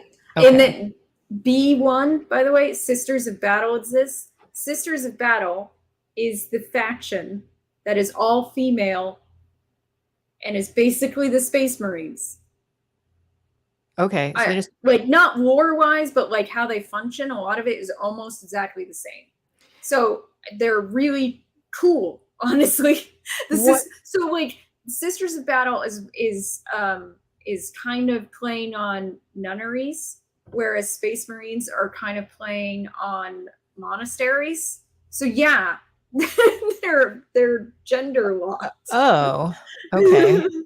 So I was gonna ask, like, in game, what is the reason why they're only like they have that? But if it's kind of, like based on like the sort of like, yeah, nun or monk, and and that varies too. Like I don't know who's in charge of it. Like, is it the military themselves, or like who Space Marines are as an organization? Like, I don't know who's in charge to have made those rules in game, but I Like remember. in the story of the game, like what Yeah, who's I mean, making like, them? so, like, I don't know, like, whoever is in charge gets to make the rules is essentially the thing though too. So I don't know, like, who did it or, like, why they did, like, not the creators, but I would say, like, within the story, like, who is the organization that made this, and they're saying that this is their, like, what's your background? But I do remember when I was younger, my dad was in the Masons, and he talked like they're men only too. Like, you're not allowed to have one, but they did have the Eastern Star group, I think is what it's called or something. And they do have, I think they're all still are going on because they've have existed forever. And I remember like wondering, like, I think I was like bothered by it though. Like why is it men only? Because like, like, why can't we do both? But so like, even if I'm personally, maybe I'm upset about something like, oh, I want to join this thing here. Like, you have this segregation for some reason, but I'm like, well, it's your organization, like whoever's in charge of it, like those are the rules you made. That's what you've established. And I'm just like, okay, I can maybe be upset with it. And I also don't super mind, like maybe a person could petition for something too, to want to make change. I don't think that's inherently bad, but I also think ultimately it's whoever it belongs to. It's your decision of whether you let them in or not. And I mean, like, I'm sure these feminists would be upset too if like Sisters of Battle, they're like, hey, you need to include men in there now. And if you Yeah. did that, they'd be upset though, which is a thing that happened in improv teams in Chicago too, at like the one theater, where like they would have, here's the all black team, here's the all female team, and then they'd get upset where it was like, why is this just an all guy team? Like, why don't you? And they'd like need to start including them, or you can't just have an all white team, you need to have the diversity in there in some sort. I'm like, but you're allowed to have this all black team, and you're allowed to have all this like all female team. That's I A3. Can't men have anything of their own? Yeah, and you can't.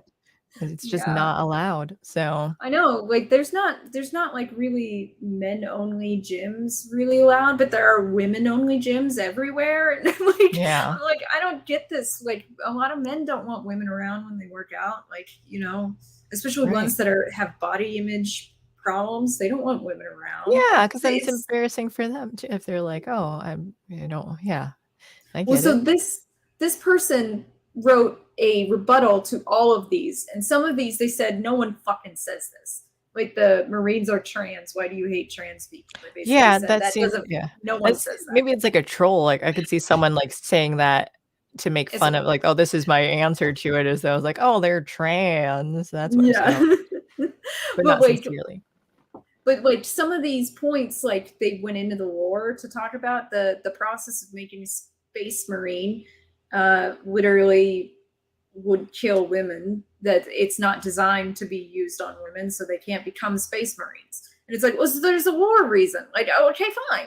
Like, it literally kills them if they try to do it. So, okay, fine. They don't exist. They tried it in the past and it didn't work, so they're not doing it. Like, and if the women really want to join and be strong, they can go to the Sisters of Battle. We have a place for them.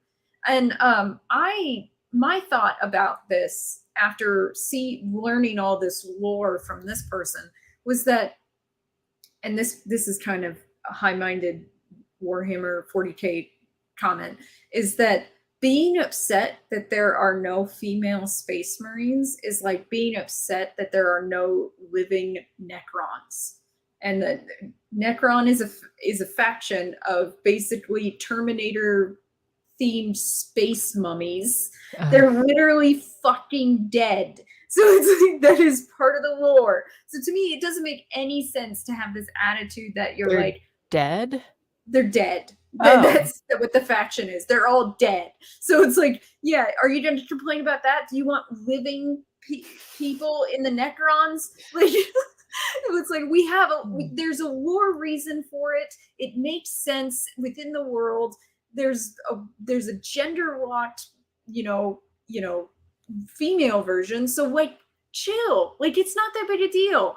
And I love the Sisters of Battle, by the way. If I had to choose between factions, I would have a hard time choosing between the Sisters of Battle, the Necrons, or the Eldar. Like, I really have a hard time choosing between those three.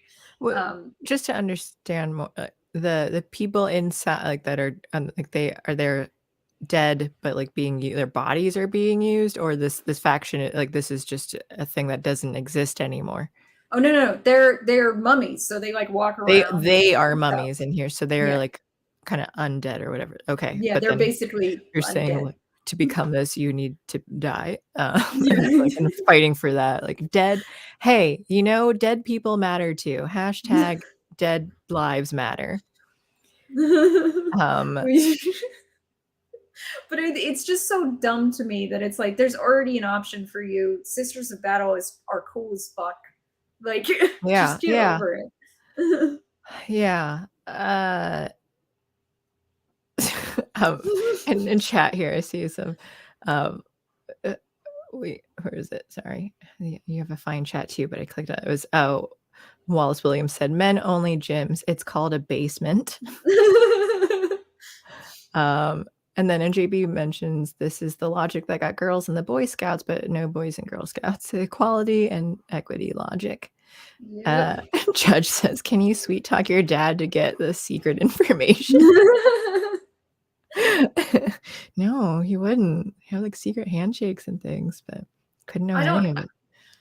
I'll be honest with chat. I do not have a miniature set. I am, like I said, he has a full size set. I'm a video gamer, so like all my experience with Warhammer, both old school and 40K, is through video games, of which there are like 1,000 because they never stop making them. They just did a beta for the Dark Tide, which was pretty interesting. I really love Vermintide too, so I was like, Dark Tide looks like it's up my alley. Yeah, but they have so many video games, so many. Yeah, I don't. Well, I have like minis that for D&D and stuff, but that we don't even use because we're all just digital now. So then I just draw a lot of the things, like we've whatever, like backgrounds and stuff. My friend, when we were in person, he made little clay figures and they were really cool of the characters though, and their characters are like super weird because they're all like monstrous stuff. So it's just like giant turtle man, giant rhino man, a little performing goblin in like pink top hats, like, so it's all that kind of thing. So those are like the figures that I have. But, all right, then we've got this Henry Cavill thing. Yes. Okay, I was waiting to watch it, so I didn't watch it, and I think it's just been playing in the background because I don't understand how to stop Instagram. It doesn't have like it doesn't have like a new start thing. So hang on, if I refresh and then click, but then I still don't hear anything. Is there supposed to be sound here? There is. Oh, okay. There we go. Hey everyone. Is that playing? I wanted to wait until the weekend was over before posting this because I wanted to give you all a chance to watch Black Adam. But now that plenty of you have, I wanted to make it official that I am back as Superman. And the image you see on this post and what you saw in Black Adam are just a very small taste of things to come. So there's a lot to be thankful for, and I'll get to that in time. But I want to thank you guys most of all. Thank you for your support, and thank you for your patience. I promise it will be rewarded. And now it's blooping again. And you love Henry Cavill, right? Yes, I do. And I think he is the best Superman. The problem has been that he's not, the movies written that he's been starring in as Superman suck. Oh, but okay. He's good. Like, okay. I like him as Superman. I think he's a very good Superman. It's just very badly written movies. Oh, yeah, I haven't seen any of them. The Superman I remember is an episode of I Love Lucy. It was pretty much back in the day when he guest starred, made a guest appearance. But yeah, he I don't know, when he said you get a taste of this, whatever, that came off as very sensual. So that was just he really emphasized that hard. But I like him too. Beefcakes as well. And everyone's all like, saying that he sounded like he was saying Blackadder, because it did sound like he was saying Blackadder and not Black Adam. But yeah, like I remember when like on Instagram, Henry Cavill posted that video of him trying to put together his computer, and like everyone made all these like sex jokes, because like in that, like I don't think there's any way around it, like as a star, like and especially one that has to be fit for these superhero movies and stuff, like there's gonna be sex jokes following you everywhere. Oh, for sure. By the way, the shaving cream link that you had sent me, it like redirects to just general shaving cream. So when I click on it, it's just like, here's what shaving cream is. Pictures. Oh my god, that's so weird. I have to like click, but it has it on there. Like click the song. I'm like, all right, save that for later.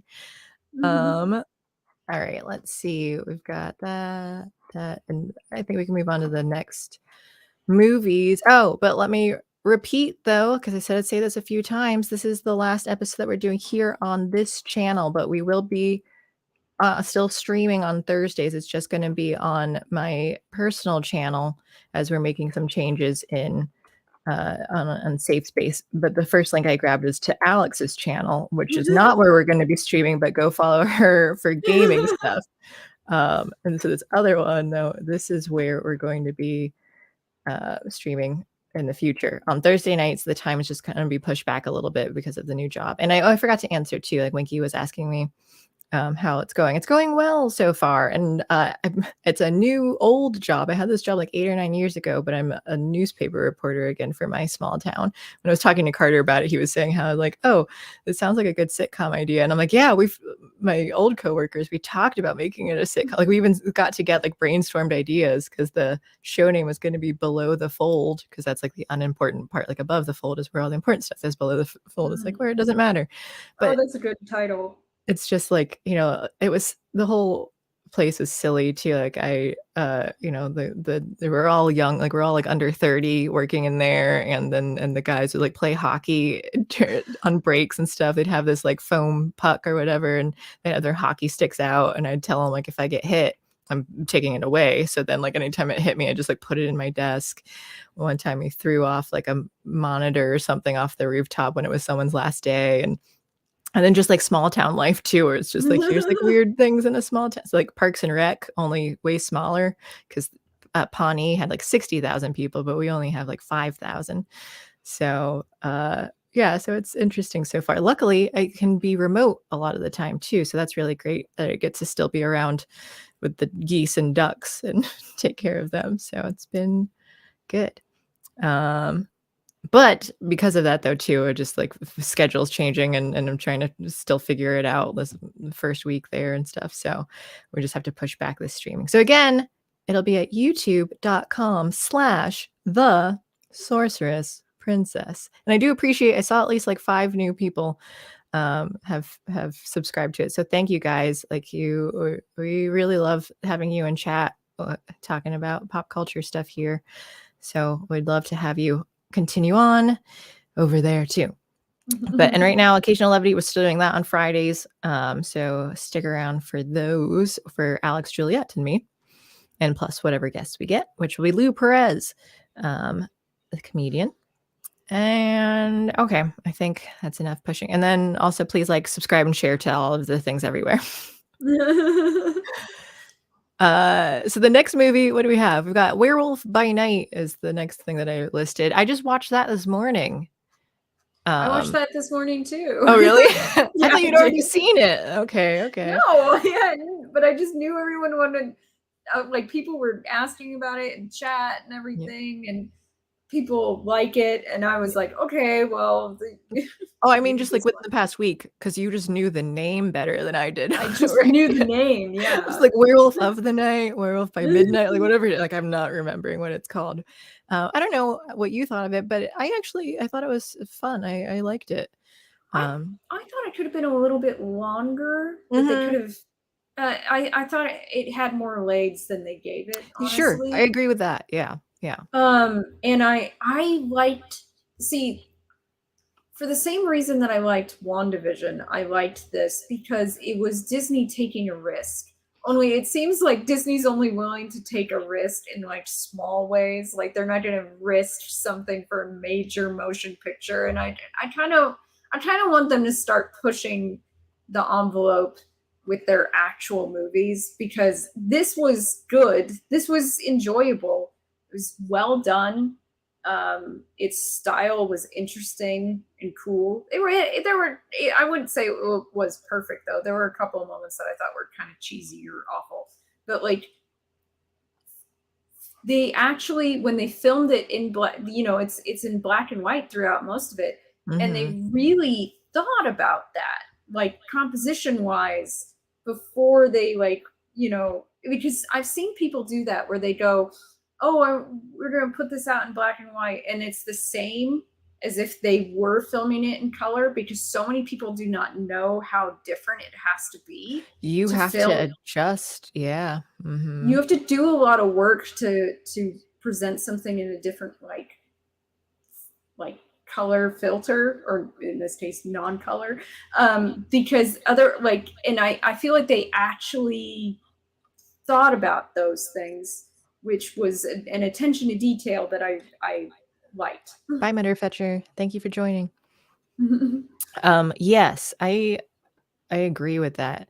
I mean, and I'm sure that was something back in the day when you only had black and white, and you recognize like what shows up well versus what doesn't. Like you have to have maybe brighter colors or something to, even though you can't see the colors, just to be able to like see what's going on screen better.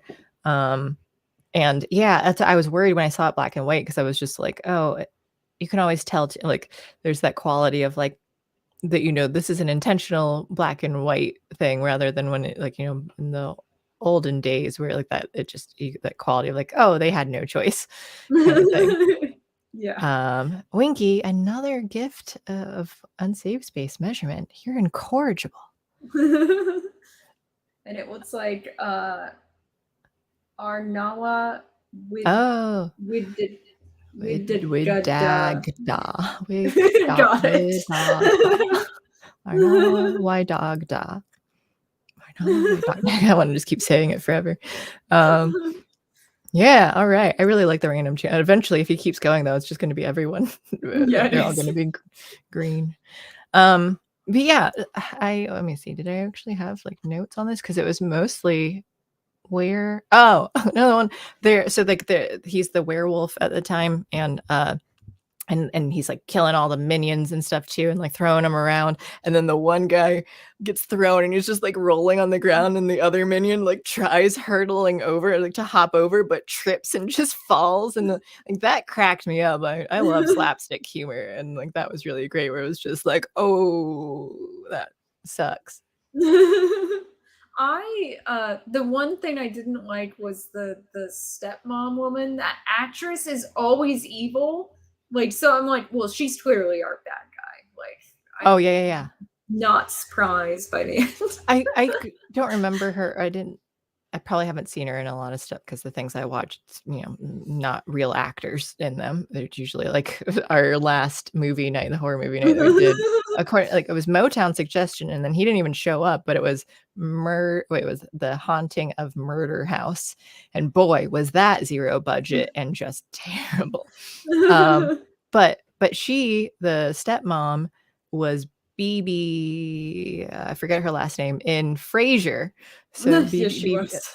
And that's why like her voice was so recognizable. And in Frasier, she's not evil, but like, I think she's the sassy agent or what, manager, whatever she is to him. But and that's why I'm like, man, that timbre of her voice, though, like I can just like I remembered it. Well, she was in The Lost Room.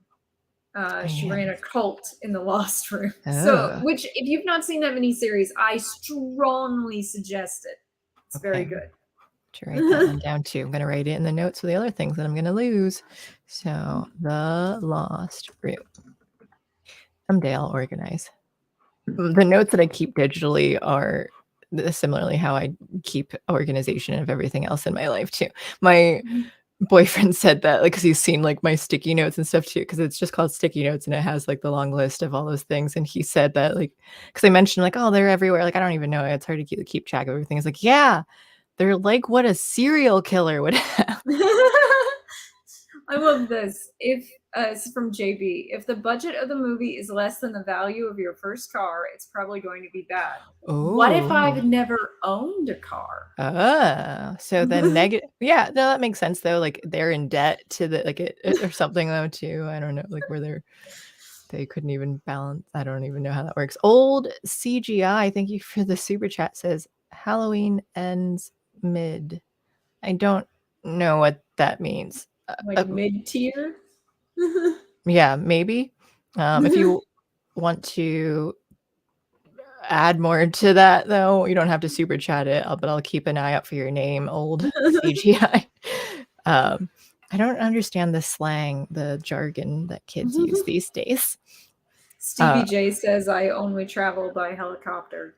Like, have you seen a movie with a helicopter or a video game with a helicopter? Those things fucking crash. I am not getting in a helicopter ever. I'm so scared of like getting my head or arm chopped off from there too. Like I just wouldn't pay attention. Like, oh, that's lower. I hit my hand on like the ceiling fan. They're not on, but I'm pretty sure I did that last night when I was like changing clothes. And then this morning when I was in the living, I don't even know what it was. Maybe I was putting on a hoodie or something in the living room. Then I hit the fan twice in 24 hours. So I don't trust myself in a helicopter. Wallace Williams, I see my name here. Beverly, put a folder on your desktop, then every movie you add to the list, make a folder and drop it in the folder. It actually works better than a time. Yeah, but then when I'm doing that, like right now I'd have to like minimize the screen and do all that. Right now I'm just keeping it on the sticky notes thing that I just have a bunch of stuff on. So then I'm like, I'm going to organize this later, and then I don't. So, and then I just keep starting new sticky notes. I'm still trying to learn how to like organize better when I have my laptop and now I have my desktop. So that's why I like my sticky notes, because as much as I hate Gmail, it's like connected to it. So now I can, and Google gets to see all my crazy person notes that I make. But yeah, so now I don't have to like travel back and forth, and I don't like using clouds generally. This is the only thing that I'm allowing back and forth. Otherwise I'm just trying to like transfer myself. Or have like Proton Drive now, so I feel more okay using Proton Drive. I'm gonna go feed the cats. Okay, that's fine. I think we have what we did. Werewolf by Night. I don't think. Oh, I have a little bit more, so I'll wait on that for Alex. Winky. I do have very long arms.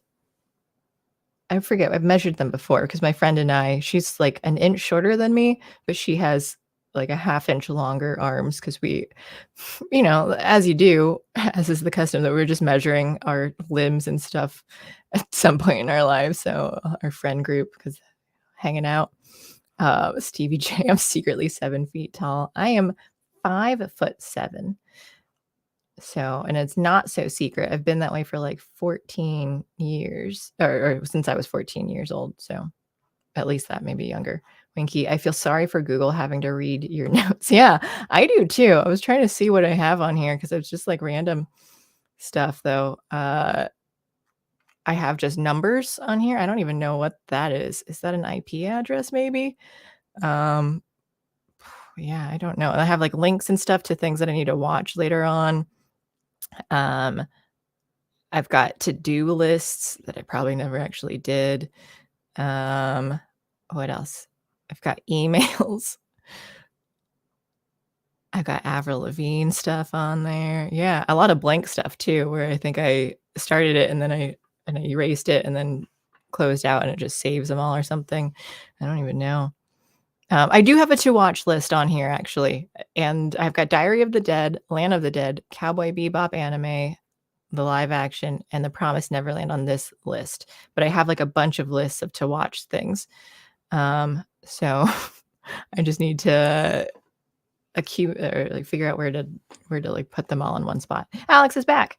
Yep. The last thing, or one of the other things, at least for Werewolf by Night, is Michael Giacchino directed it, and I think he did the music too. And I love him because he was the composer for Up and then other Pixar movies too. Like he's been involved in it, but like he did the music in Up, which is, so if you like that movie, which I love, it is still one of my favorite movies. And I know I says I hate Avril the Gun and UT. Huh? But yeah, Michael Giacchino, like the music, I don't know, Up's music is really lovely, I guess. Winky, no, I have not watched With Nail and I yet, but I do have it on a couple different lists. So I just keep yelling at me to watch it. I'll get my source to find the movie for me too. Yeah, Stevie, I don't know who you're responding to, but it says that we pooed on just the poop emoji on Halloween Ends earlier in the stream. We certainly did. Old CGI said, what's your opinion of the new Halloween movie? Yeah, the first hour was where we was. So if you want to go through like for a full in-depth complaint about the Halloween films, go back to that first hour, but it just essentially it sucked. It was really terrible. The Corey thing was stupid because they didn't I agree with Alex that I think that they probably had that ending where they used him more and then they took it out. So then it was just totally meaningless. No purpose at all in having him. They just needed filler apparently for like the 15 minutes that Michael Myers was actually in it and Laurie did stuff. So the Halloween Ends was awful. Do not recommend it unless you're like want to watch some sort of bad movie. So yeah, just go into it knowing it's bad. yeah. Unreal Tournament 2004. I don't even know what that was. What UT was? The gun? I hate Avril the Gun and UT Unreal Tournament. I don't even know what that is.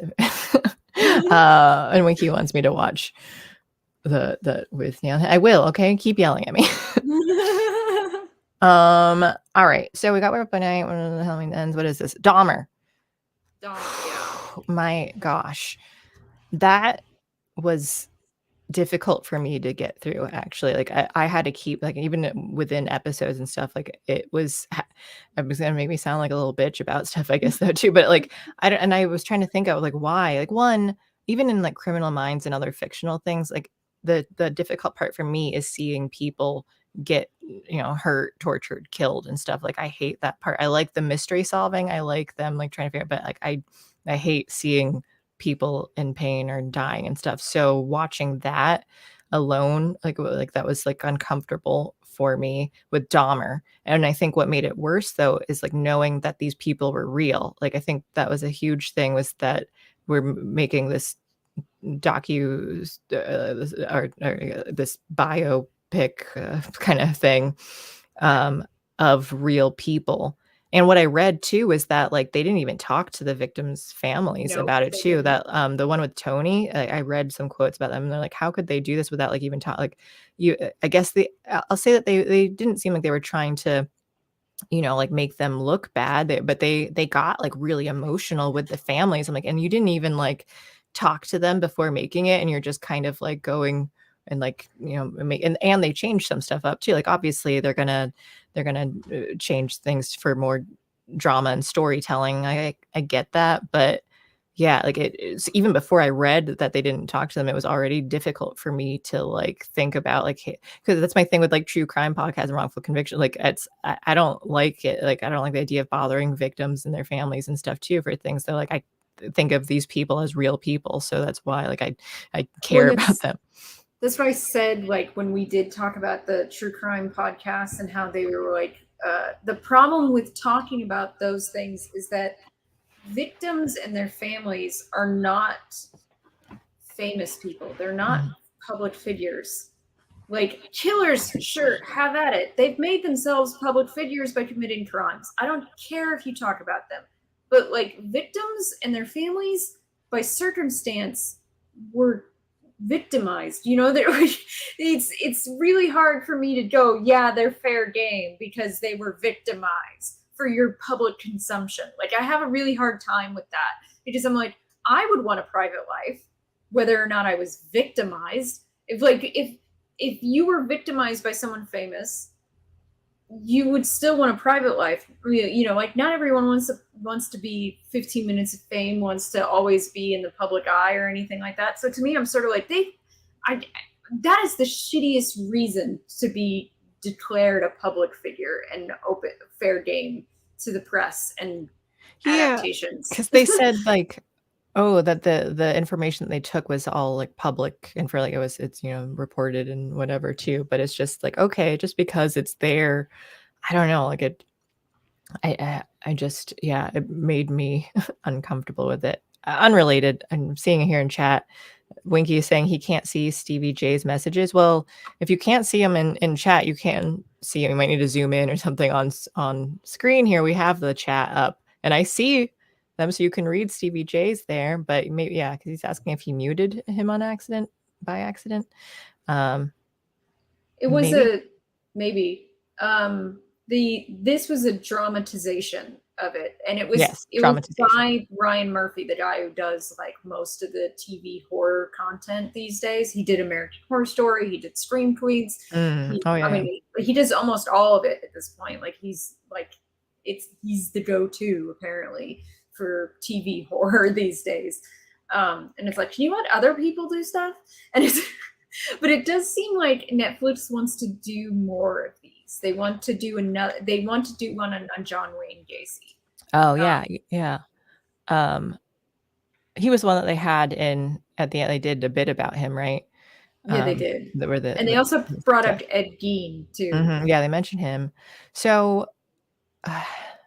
so that part there, it was watching that, and especially the whole episode over one of the victims too, where like you do sympathize, like you really do, like you sympathize with what's going on and stuff, but then it just felt weird when but this was a real person though. Like maybe if I don't know, if they were going to do a dramatization, maybe it might have been better to just like change names and like you retell like the basic idea of like what he had done without using like the real. I don't know. I'm not sure what I think would be better or not from it. But so that made it difficult.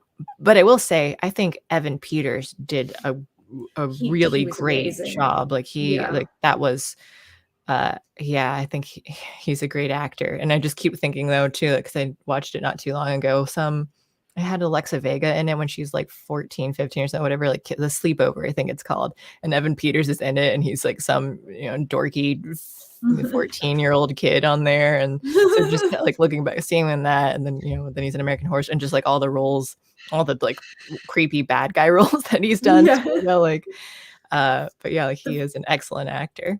The first thing I ever saw him in was Kick-Ass. I forgot he's in. I haven't seen that in so long. So I watched that before I knew who he was. So I don't even remember him in it. Him and the star of Kick-Ass are both got to be Quicksilver. Yeah. I forgot that I need to rewatch Kick-Ass. I did really like that movie. So what do I have here for Dahmer? I think what does intrigue me, as with like every other about like the serial killer, like whatever the person is though of crime, is the psychology of them. And I think the show at least did an interesting job of like making you question of like, I think Dahmer came off, it seemed intentional, but he came off as like kind of sympathetic though too, that I felt bad for him in a certain way, where it's just like he recognized that he had these problems. He kind of tried, whether or not this happened in real life, I think they did, or at least claimed to. So that's how they portrayed it, was that like he recognized that he had these thoughts and compulsions, and then he kind of tried stopping it, and eventually he just didn't. But then like even his relationship with his dad and stuff too, like he kind of has this like partly like innocence about him in this weird way, but like like he committed all these like horrendous crimes and terrible things, but at the same time you're just kind of like, this person doesn't seem like he would really want to do this though. And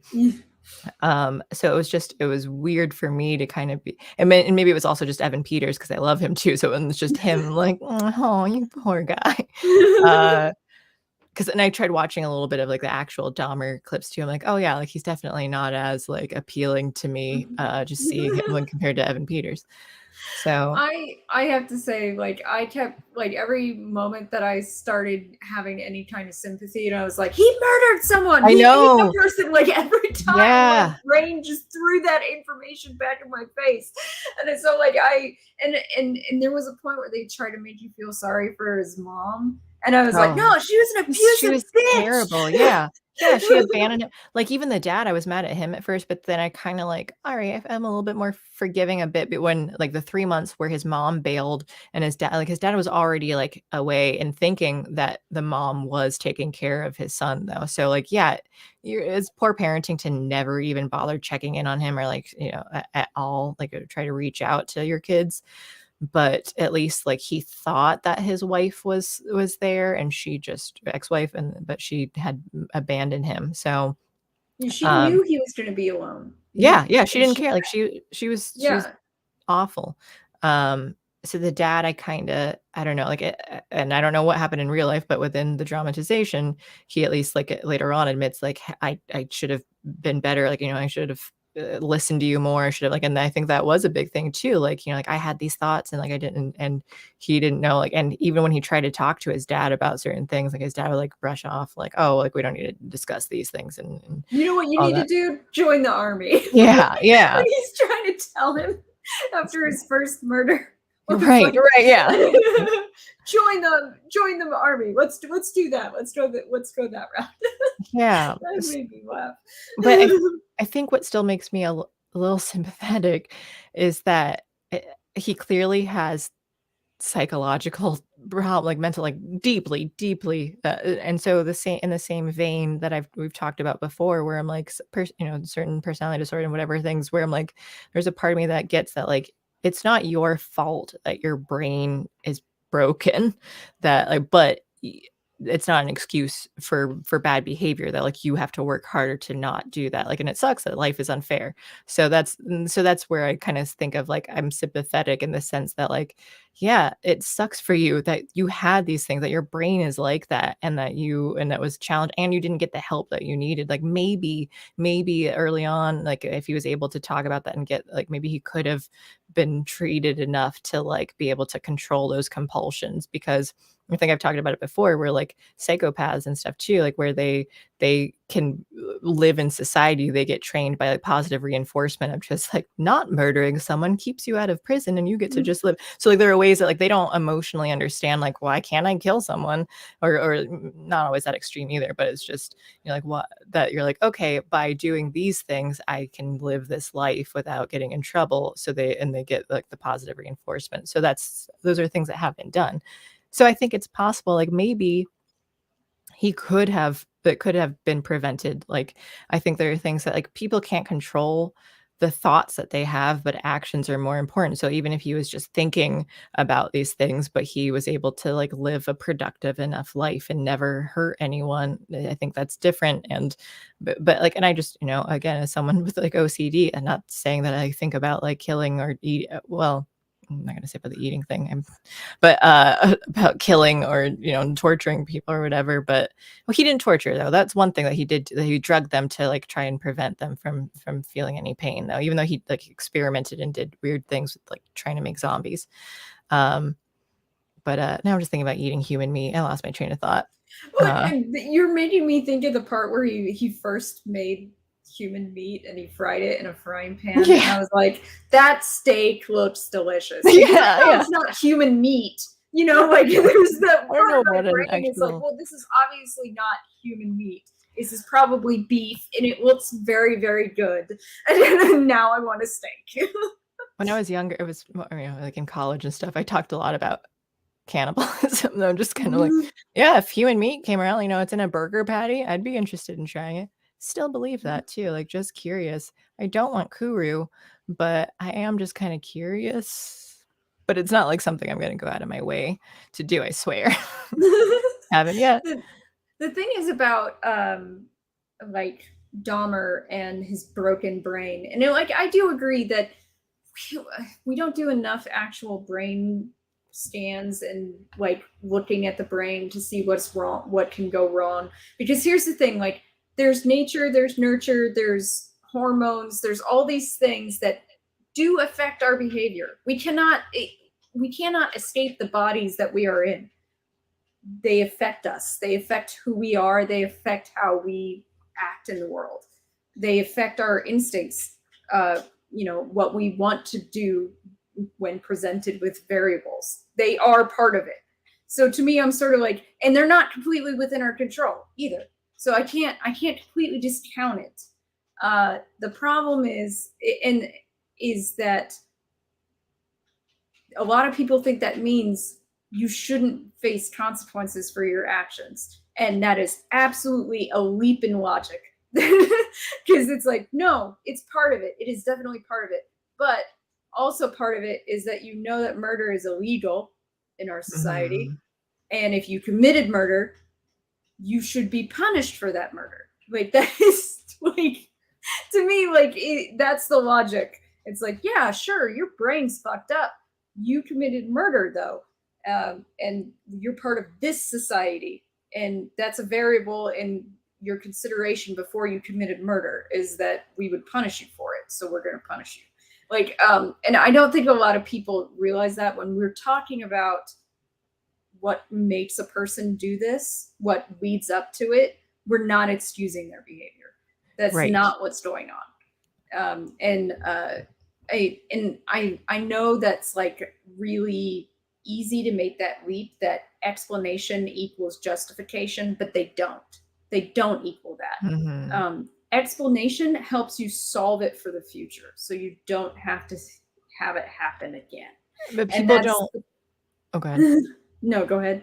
I was gonna say that people struggle with that, you can't talk about taboo topics though anymore, and so it's just even when that happens a lot with just culture, they suppress it all though too. I'm like, well, no, like sometimes you want to talk about certain topics just to understand them and say like, this is why we shouldn't do this thing or whatever though. But now, you can't, you have to tear down statues. We can't talk about how like racism happened and all these things. But like, no, acknowledge that it happened, because if you just erase it from history, it's going to happen again. We can say like, hey, this happened. It was bad. Let's not do it anymore.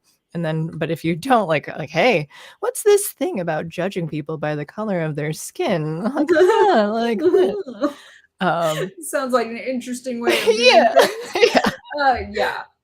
That is kind of a problem. Like, and that when we're talking about like serial killers specifically, finding out why they were the way they were, because first of all, serial killers are weird. They're unusual. They're unusual. There's not many of them, which is one of the reasons why people are obsessed with them and why their stories get told over and over and over and over again is because we don't understand why.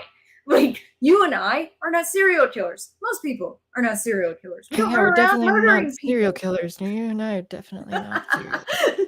We don't run around murdering people because we get off on it in some way. So we want to understand why that someone would do that. And one of the reasons why we should try to understand it is so that we can prevent it from happening again. Because if we can figure out like some of the variables that lead up to this, maybe we could stop those variables and save lives. And that's how, like, a lot of things, like I feel that way about mass murders.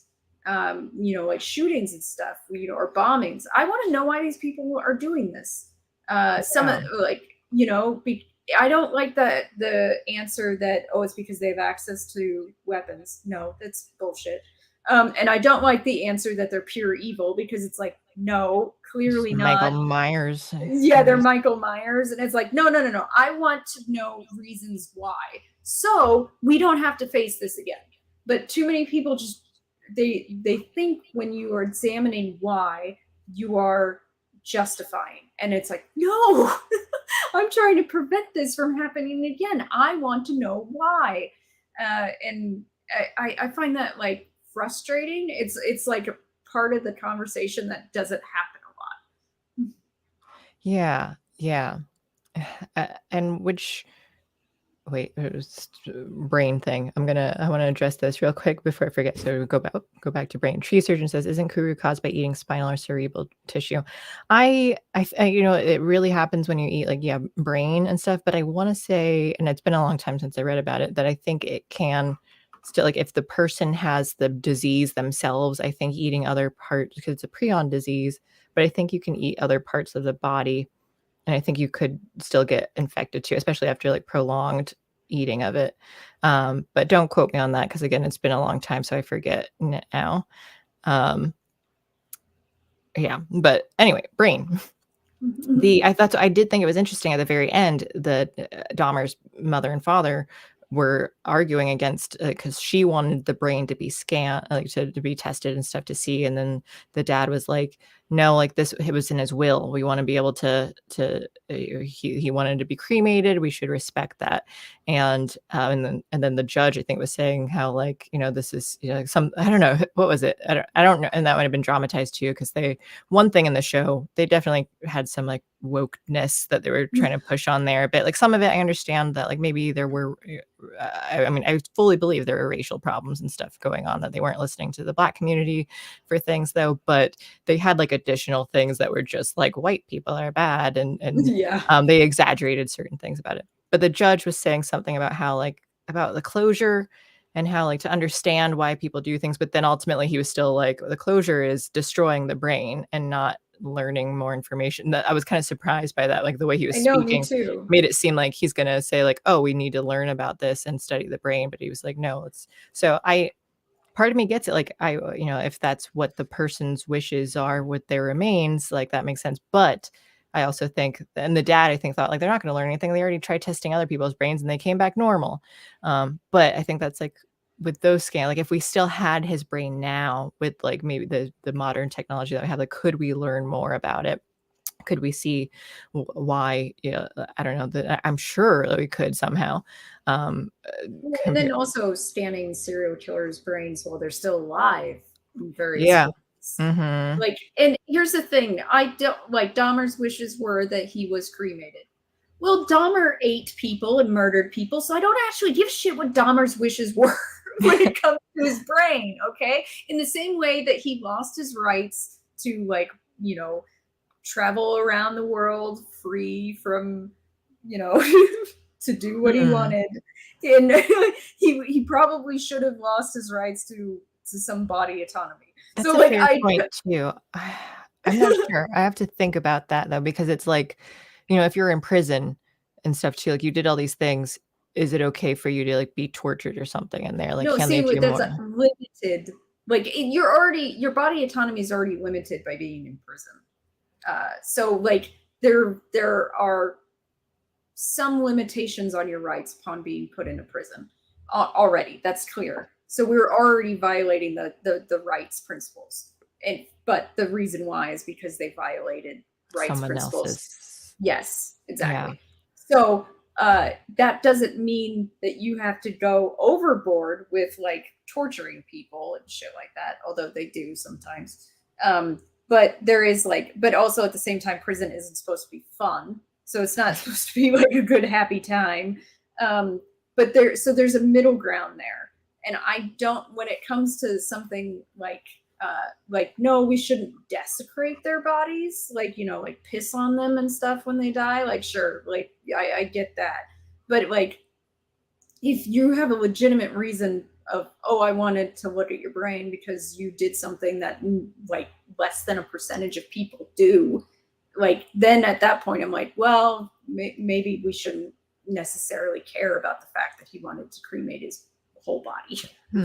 Yeah, I guess I'm trying to think now too, like, okay, if you have like Michael Myers killing and then he dies, and like, well, he had this will here, so we're going to do what his wishes with in this will.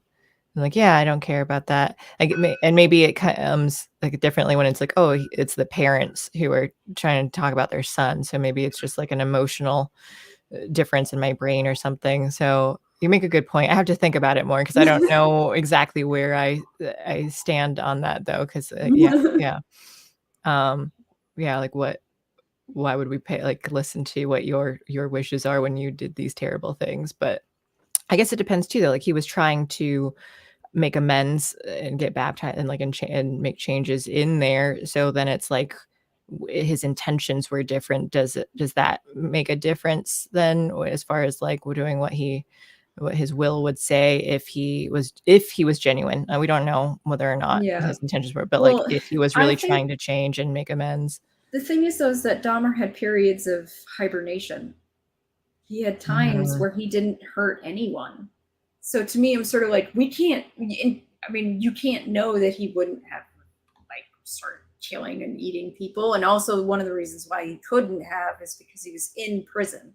So it's kind of hard to judge that, like, because of these periods of hibernation. If he killed people like from the first kill, like, every week or, like every month, whatever, like a pretty regular time. But he had years where he didn't do anything. So I'm like, it's kind of hard to judge based on that alone that he wasn't just essentially going into a hibernation period. And I mean, like, and the alcoholism was a big problem too. Like, and that affects people in a more mild sense, but even to just like physical abuse, where like, I've known people who have like that you quit drinking alcohol completely though, because you are totally like, you're a mean alcoholic and can get violent. So when you've stopped that, they're like, everything's fine. They're like, it like, I mean, you can consider how like alcohol, they call it truth serum though, so you lose your inhibitions, and so you're kind of more maybe what you might like you would want to be, or that you without the inhibitions though. But like, I don't know, so that maybe that still makes me concerned for like, being around someone who like can do that just when you're drunk though. Like, I don't know if I trust you sober if you have like that build. But then I don't know. But I'll just say that for him though, like the alcohol clearly made an impact on what he did. G-Man somewhere, where is this? Oh, he asked, what are you hoping to find by examining his brain? The key to stopping all future crime?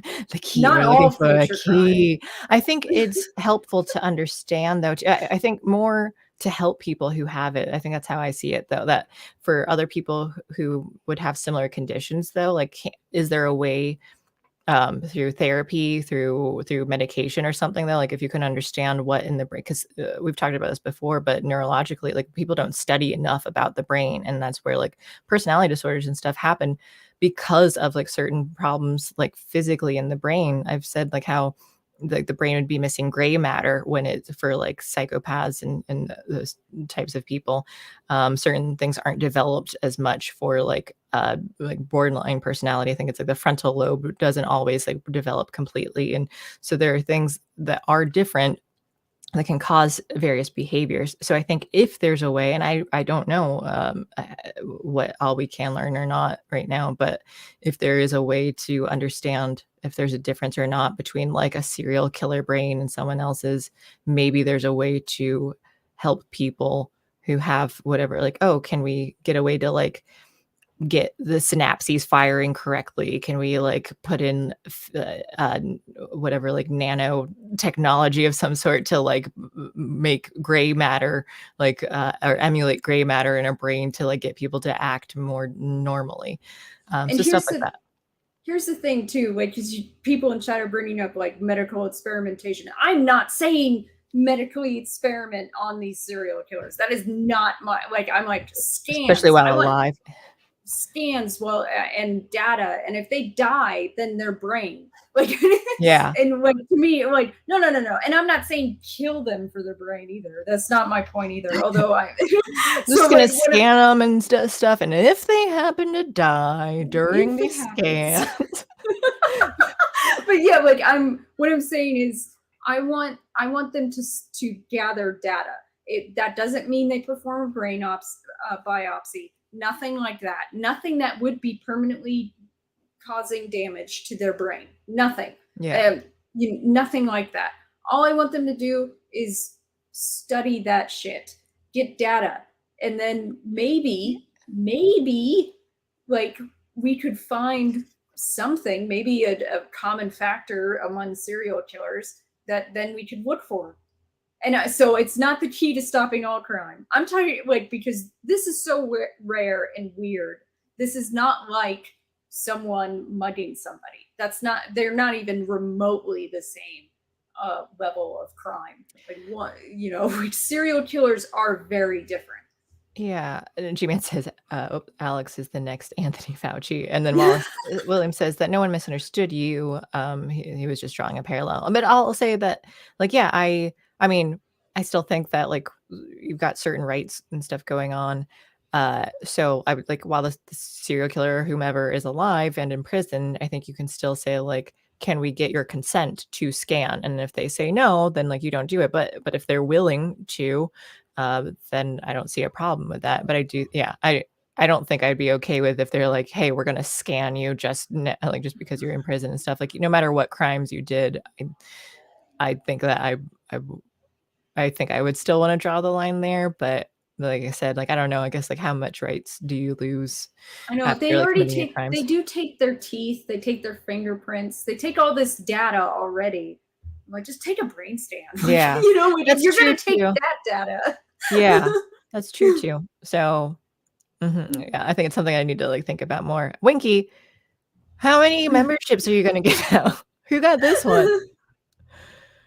I'm not talking about prosecuting pre-crime either. Like, I'm talking, like, as Beverly pointed out, like, finding a cause so you can help these people. Like, because Dahmer, in this TV show at least, hated himself. Yeah, he wanted, said he deserved to die. Yeah, he kept wanting to die. He kept saying, like, I wanted the death penalty. I wanted these things. And again, I don't know for sure. I haven't read, like, the real thing. I don't know what they dramatized and what they didn't. But a lot of it they did take from, like, real quotes and stuff too. So, like, the gist of it, I think a lot of it was true. I'll get into that later. But yeah, like, I think that I think it wasn't enough. Like, sometimes though too, it's like, you need help, but then, like, you might not always, even if to a lesser extent of problems that you have, you might not go get the help that you need on your own. Sometimes you need other people. But it's just like, he didn't have anyone to talk to. His dad wasn't really emotionally available to get him that help too. So again, it's not an excuse for your behavior, but then I also understand that, like, sometimes you might not get the help that you need. Stevie J says Beverly's being outed as a serial killer when Alex says they're different and rare. Beverly says uncomfy inside steps. Sounds uncomfy inside steps. Yeah, no, I flat out said that we are both not serial killers earlier. So, like, Revenge of the Nether Realm asks if I'm into true crime content. I actually I like the podcasts that go over problems in our criminal justice system, but I am not a huge fan of overall true crime content. I know that's very popular, especially among women, but it's not my bag. I mostly because I don't like the idea of peeking into victims' lives all that much. I'm like, I feel bad for like finding enjoyment and entertainment in their misery. So I can't really like I like exactly learning what a about serial killer would say as well. I like learning about killers, but I'm not like a huge, like, let me get my jollies from hearing about all the like horrible things that happen to these victims. My interest in serial killers is very specific because it's about the psychology of it. Right. That's what I was going to say. Yeah, that's it. Yeah, I totally agree with you. Like, I've said before, my thing though is wrongful convictions. Like, I care about true crime for wrongful convictions because I think the justice system is flawed, and it makes me feel terrible for people who have been, convicted, who didn't do anything wrong. And then when it comes to, like, actual criminals, like serial killers, I'm interested in the psychology of them. Like I said at the beginning of Dahmer, like, it was tough for me to watch it because of thinking about the victims being real. And I have that problem in watching, like, other, like, stuff like Criminal Minds, like the parts of them getting hurt and killed and tortured, like, makes me, like, physically uncomfortable. But that I am interested in the psychology of the serial killers though, but then without having to, like, step on the victim's toes.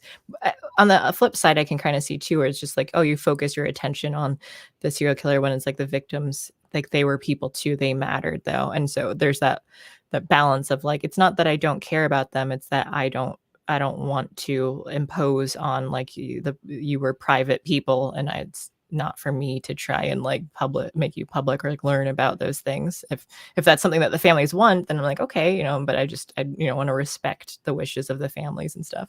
Yeah. Well, and then like I know that though when it comes to mass shooters, they say the best advice, and this is like a pre-variable that helps prevent more mass shootings. So they say, don't talk about the killer. Don't show their face. Don't make them out. Like it's that complex. What it like the you want that fame and stuff too, and all that, but then like don't give it to him. Which is an episode of Criminal Minds too, at least one, where it was just like, and like the whole thing was at the end, like he wanted the fame and stuff too, and they're like, you're never gonna, no one will ever know your name, and then they're like, here are the victims that he killed, like they will be known, but like the serial killer, whoever it was just like, nope, like you will never be known. So I like that. I like people in chat too saying that I think Winky says that I'm wearing my killing outfit. Wouldn't that be hilarious? If I just walk around with like a giant butcher knife or something though too. I'm just like, because stab you. As JB says, armed civilians also prevent mass shooters, but the news hates that. Yeah. The news refuses to do what it needs to do to prevent mass shooters. And one of those is fucking stop showing the killer. Yeah. Stop talking about him. Stop it.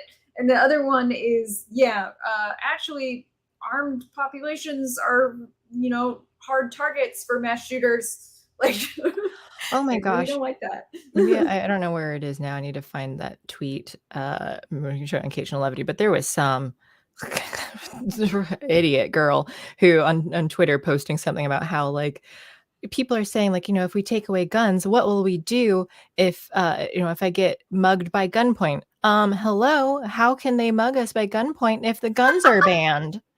It's like, oh my god, to be that naive. Yeah, like Chicago clearly doesn't have any problem. Like you can't have guns there. There aren't any guns. My coworker did not get mugged by gunpoint twice.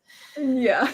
Oh my god, that's so dumb. But that brings up a good point. We're talking about like entertainment and true crime and all this shit. Is that like at a certain point, like I think it's the penultimate episode of Dahmer, is that they start talking about how people are trying to make money off of Dahmer and all this stuff. Yeah. And then I was like, who the fuck are you to point this out? You were literally making a TV show about Dahmer to make money. Like, you fucked yourself. I felt the same way about Nope and the, oh my God, Hollywood sensationalism. As you do Hollywood sensationalism. Yeah. But come on.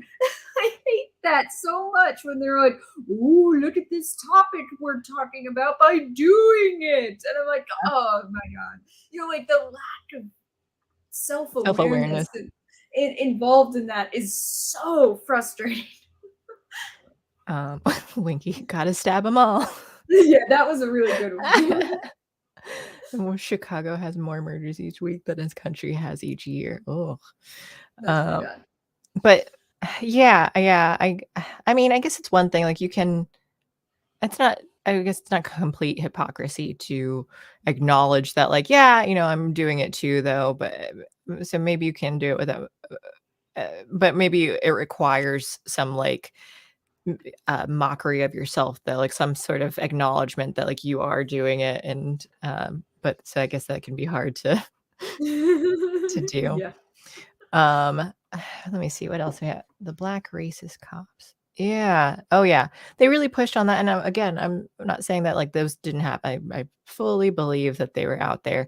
They did do a thing later on that like stuff that wasn't true was like they exaggerated was like the awards that the cops got. That it showed that like the two police officers, the 14-year-old boy that Dahmer had, and he was like, he's my 19-year-old boyfriend. We lived together. He's just drunk, but he had drugged him. And then Glenda, who played by Niecy Nance.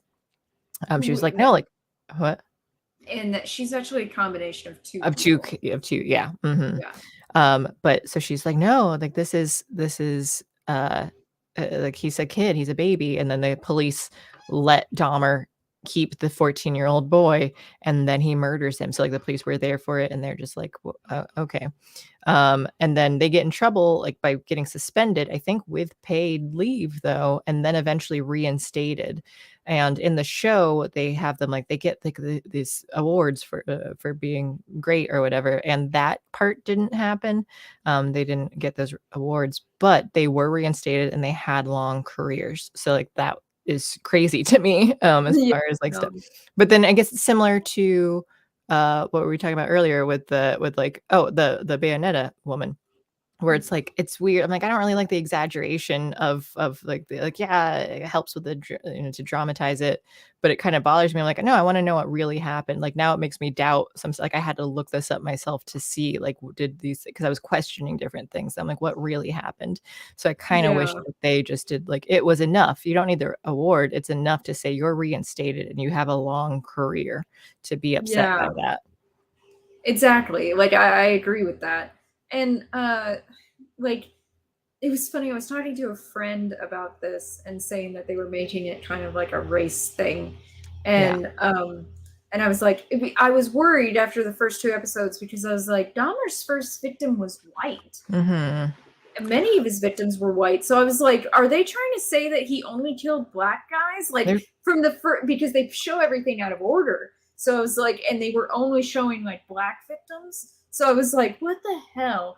And then, I was like a little worried about that. And then I was talking to a friend about it, and he said, well, they could say that like maybe they weren't, you know, the police weren't as on it as they should have been because it was a poor community. And I was like, that is actually the point they make. Right. Which was that's reasonable. Like, yeah, they weren't as on it as they should have been, because they sometimes when in urban environments, police are either apathetic or staffed, undervalued in a certain area, like usually poorer communities.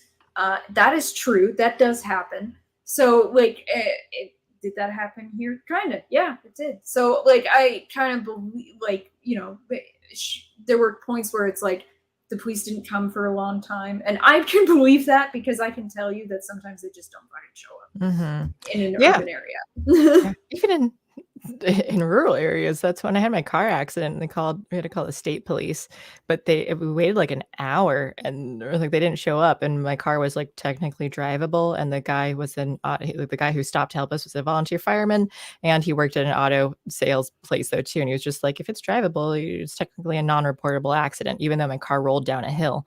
It flipped over and landed upright, but my friend and I were fine. So Jesus.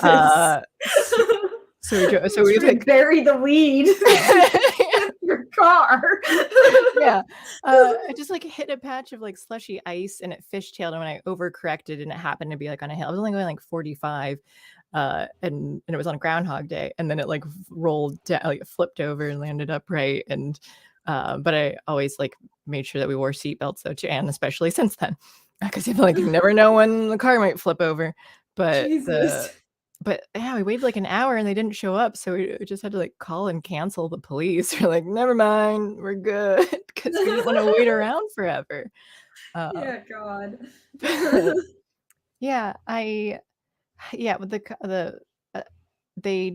guess it makes sense for the people within the time and in real life to question, like, was he doing this because he's racist? I think that's fair for them. Like, I was worried that the show was going to try pushing that one because I don't think he was attracted to like several black men. So like, I don't think he was right, but you're just gonna say like the whatever, like the because interracial relationships, it's still racism or whatever though too. So that's what they claim today. But like, wanted to make a zombie slave or whatever. Oh yeah. So, but they didn't push that. They didn't push that he was doing that of racism. Like, even when the black detective said, you chose a poor black neighborhood that was underserviced by the police on purpose, and he's like, it's just what I could afford. Yeah. He's like, that's what I could. Yeah. Like, So I was like, yeah, Dahmer was not really racist. I Right. wouldn't say that he was racist. It's like he has a lot of other problems and things though, but like I don't think racism was one of them. So like let's just stick to like what he actually did and believed. I let me see, yeah, the racism thing. So the Niecy Nance thing, she mentioned in there, and I assume this part was real. She said that her daughter just turned 18, and she's like, it's crazy because she's talking to what's his name, Reverend Jackson, and she's like, it's crazy because like I was 18 when I had her, and I'm like, that puts you at 36 years old then, and you clearly are not 36 years old, no matter how much black don't crack. Like you're not a 36-year-old woman. So You're it's in your just 40s, very clearly. when she said even that, like if that, like she might even be 50s though, like she could pull off looking 40. So I don't know how old she is, but yeah, I was just like kind of annoyed that I'm like, wait, she's only supposed to be 36. Like she comes off as like an older woman, like just because she's, she has this like kind of mother, like grandmotherliness about her. Yeah, she's 52. Yeah, she is. She's 52. That's why I'm like, oh, she kind of looks like she could be in 40s, so she's probably even older than that. So I was just like, I'm sorry, but you're not 36. I was really bothered. I'm like, why did you even need to include that line there? Like now it's just really throwing me off. It took me out of the show. But I think I was bothered too. I have just like notes for specific things where Dean, the one victim, he was like the monster maker and stuff. And I think that's kind of an interesting thing. We're like, oh, Dahmer, they're calling him a monster. But he said something about like, you're going to make your Frankenstein figure all night and still like, let's go hang out and stuff. And I was really bothered by that because that was not Frankenstein. That was Frankenstein's monster. Yes, it was. And like you were saying earlier too, Glenda Cleveland was a combination of two, like she was a real person, but they combined Niecy Nance's character Glenda with also Pamela Bass, however it's pronounced. She was the actual next door neighbor. Glenda Cleveland was the one who like lived across the street, but they like kind of like meshed them together. Yeah, I guess Glenda is the one that called about the 14-year-old. Yeah. And she was black. I think Pamela was not black. I think she was a white woman, but I don't remember. JB says 52. She's about to be a great grandma. She was a grandma like, what was it? Within a few years of it too, like at least by 40, she was a grandmother because they had her grandson or something who looked at least a couple years old too. So I don't really know the whole timeline of her family. I didn't want to go over to Dahmer's apartment to help. Oh, right. I think Glenda, when she was like calling the police and they're like, I think someone's being murdered next door. And they're like, well, can you go check? And like, no, someone's being killed. They're like, I don't want to go check it out though. So I thought like, yeah, but I was thinking, this is why you don't trust the popo, that like you have your own gun that you should have there. And like, whether or not you choose to go check it out, like try and help the person, like, it's, I get it. But yeah, I'm like, you're not relying on the police when something is happening now. Like that's why I think I have 3 guns in here right now and a bow with arrows are in this room at the moment. 2 rifles, a bow, and then my revolver. Yeah, like you should have a firearm to protect yourself and some self-defense items with you probably at all times. I hate this idea that we're supposed to rely on other people for those things. And it's like, no, other people are unreliable. Yeah, exactly. And the police aren't even, they have like the to serve and protect, but I think they don't have to protect people. Like their job is to catch criminals after they've committed a crime. They technically aren't there to save people, like to protect you from crime and stuff. So like, that's why I wouldn't rely on them. Like they might be great. And I'm not saying that it's bad, like they're all terrible or whatever. I will believe that there are a lot of corrupt ones, but I don't think they're all bad. But I just also wouldn't want to rely on, like, I don't know where they are. I never see them around here. Like I would have to protect myself. They wouldn't make it in time if something were happening now. I mean, I have a security system, but I also have firearms. Like, see, this thing, like, I'm like, cover all your bases if you can. you know. Yeah. I just wrote a story yesterday on a security business, a local security business too, though. And like, it's good to have. And like, and I asked like, you know, what do you recommend as far as like for people to try and be more to take precautions for security? And he said lighting. Like the biggest thing is just having good lighting around, and then and having the security cameras. They're good for like not just surveilling to see like like who it was when they're committing something, but then also like for your own protection, like liability if something, especially at a business, something happens, you get to see like, well, did it happen the way they said it did or whatever. But yeah, I do have a camera actually. I don't. But I will say this: don't get like a Ring camera if you are going to do cameras. Make sure that they're closed circuit and like you have access. Like because because don't rely on the Amazon Ring, because they will just turn that shit over to anyone without a warrant. Like they don't care. Oh wow. No, thank you. So don't get that. Some of my notes. Oh, this is about like one of the victims. I'm not super comfortable talking more about. It was going to be like the comparisons to what happened in the show versus real life, but I'll just skip the stuff talking about the real life victims. Insanity plea. I'm trying to like hurry through this because I know you need to go, and then we'll quickly talk VelociPastor. Sorry, insanity plea, Dahmer. Oh, I was kind of interested in that, where they're like trying, like he came off as like, oh, I'm not insane, and or like they said that he can't be tried as that. But I was like, I get that it's just like insanity in the moment when it happens, but I'm like, but he is insane. Like, let's be real here. Like the problems that he has, like these compulsions, these obsessions and stuff, though, like I'm willing to say like insanity is like a good, like, you know, whatever spectrum you're along that line somewhere, that whether or not you're like, it's that emotional like, what is it called, the I can't think of it right now, but just like the reaction that you did it in the heat of passion kind of thing is how they do a lot of insanity pleas, where it's just like I went insane and it was the heat of passion kind of thing. But like you can have like a long-term insanity thing where you're like, yeah. So I think his periods of hibernation were kind of against him being insane, because he said that he like controlled himself to some extent. Yeah, but then that happens too with people. Like, you know, like sometimes like things get worse. Like I could say my OCD, I have more problems with it at certain times than others, and it depends. Like if there's more stressors or something, then it acts up. Like there are just different things that can cause it. And I get like insanity plea is a legal thing, and there's specific things, but just generally, I would say he's insane. Not from the legal perspective, but from the psychological perspective, he is definitely mentally ill, and drastically mentally ill. Yeah, I agree with that. We talked about the sympathy thing. Like I think it did. Like there were parts just like he, especially comparing to John Wayne Gacy, where he was just, although it was kind of a baller thing to right before you die to say like go fuck yourselves or whatever it was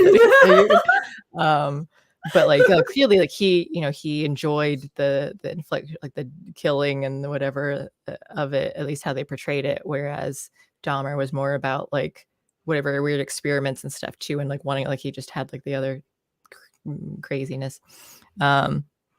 Lionel's wife, the stepmom, Sherry. Oh, yeah. Lionel's wife, the stepmom, Sherry, is the most chill, understanding person ever. Like, she was just, I don't know, she just took things like so well, like no matter how crazy they are, like she's understanding, even when like his ex-wife is being a bitch and stuff, like, and just, and her stepson is a serial killer and things, like she's just so together for it all, though. Like I don't know what she's like in real life, but you know, having Molly, she was kind of more real in that point when the wife, the ex-wife and him are arguing in the courthouse hallway, and like he's still yelling at her, she's leaving, and she's like, "Why now?" Like while he yells at him to stop, and it's like and she's.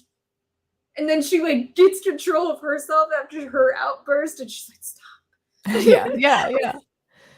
I was like, that part made me like her more. That she can get like Yeah, she loud. does have, which I mean, that's very realistic. Like you have people like no, I'm trying to keep my cool here. Like, but you are human too. Like you do have emotions. So like, and sometimes that gets released. So Shillelagh, I don't know why we're talking to Shillelagh, but yeah. Other things, whale noises. Oh yeah, I didn't really recognize it until he was like listening to. I just wasn't like paying attention to what they were, and then like once he actually got the whale noises while he was in prison, I don't know if that happened in real life, but I was like, yeah, okay. And then it just reminded me of Jamie Lee Curtis in Scream Queens when she was like, the only way I can sleep is through like super loud whale noises. Like, oh, or I'll just turn it to serial killer, like her white noise machine. Slasher flick. Slasher, yeah. Slasher. Just screaming and stuff. Yeah. What did you think about the victims getting the profits from the dad's book and Dahmer's 25 cents an hour in prison? I'm split on that. Like, I don't think you should try to profit from misery, but I also am like, like having someone tell you can't make money is also like, so, but not okay. Like, but that would be just the dad getting it though too. So I guess like that's an argument for like, oh, is that okay for them? So like going to the victims instead, but like, I don't know. Is the victims getting, I guess, like, should the victims get a profit too from him and their misery? Is that still weird to do? But people do that. Like a lot of people write books based on their own stuff. That's true. So yeah, I mean, a lot of books are like ghostwritten or written by journalists on behalf of victims, and the proceeds go to the, like a big chunk of the proceeds go to the victims.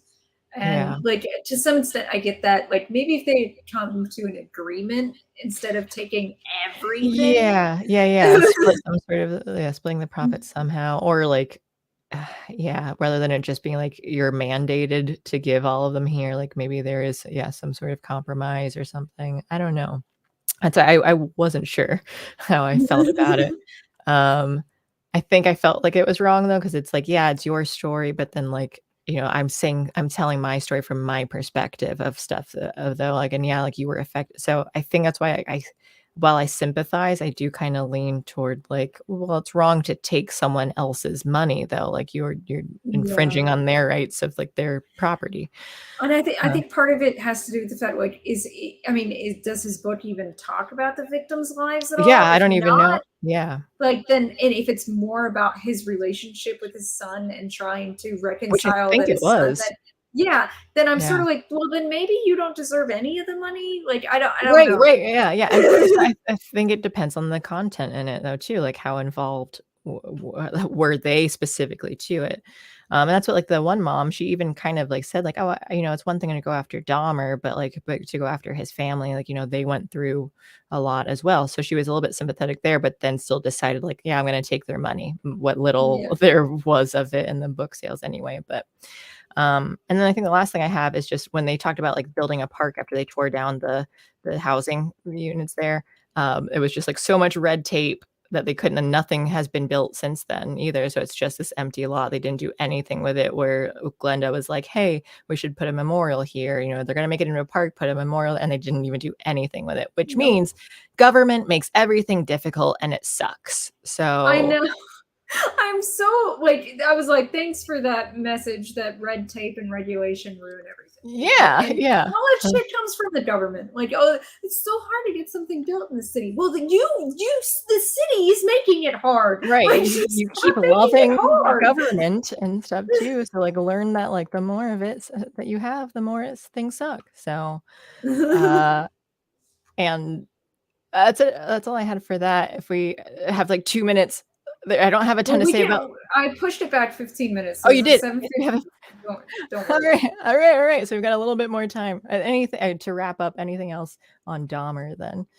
It was a mixed bag to me. Yes, I agree. Again, Evan Peters was wonderful. Like he's really so great in the portrayal, and it was interesting to see information. Like I didn't really know anything about Dahmer, outside of like some basic stuff that I've heard.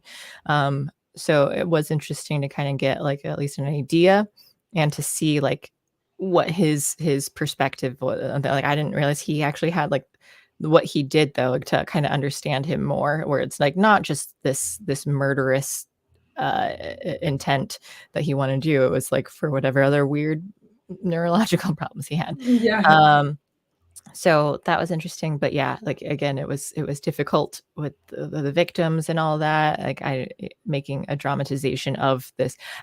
I'd say maybe it would be okay if this were like 100 years in the future or something. Like I was trying to think like Jack the Ripper, when you go over and like, and if you did stuff about him if they knew the person, and like then the victims and stuff too, where I'm like, everyone back then, even if you have relatives now, like they didn't know them, where it's like, it's far enough away that like, I think I'd be okay with it, of them like talking about the victims and reenacting what happened with them, because the immediate family isn't alive anymore.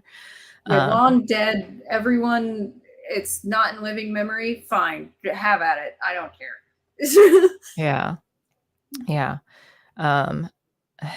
So, but ultimately, yeah, like I am mixed with it too, as far as like, oh, it's super successful, but then the whole thing with true crime and then the victims and all that too, as far as like, do I recommend this to watch? Like, I don't know. I'm not sure, just based on like, for like ethical reasons and all that. But if it's just straight for Evan Peters, yeah, do it.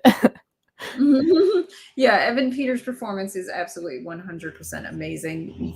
Very, very good. But I've not seen him in something that I've disliked him. Like that I felt like he was underperforming. He's always really good.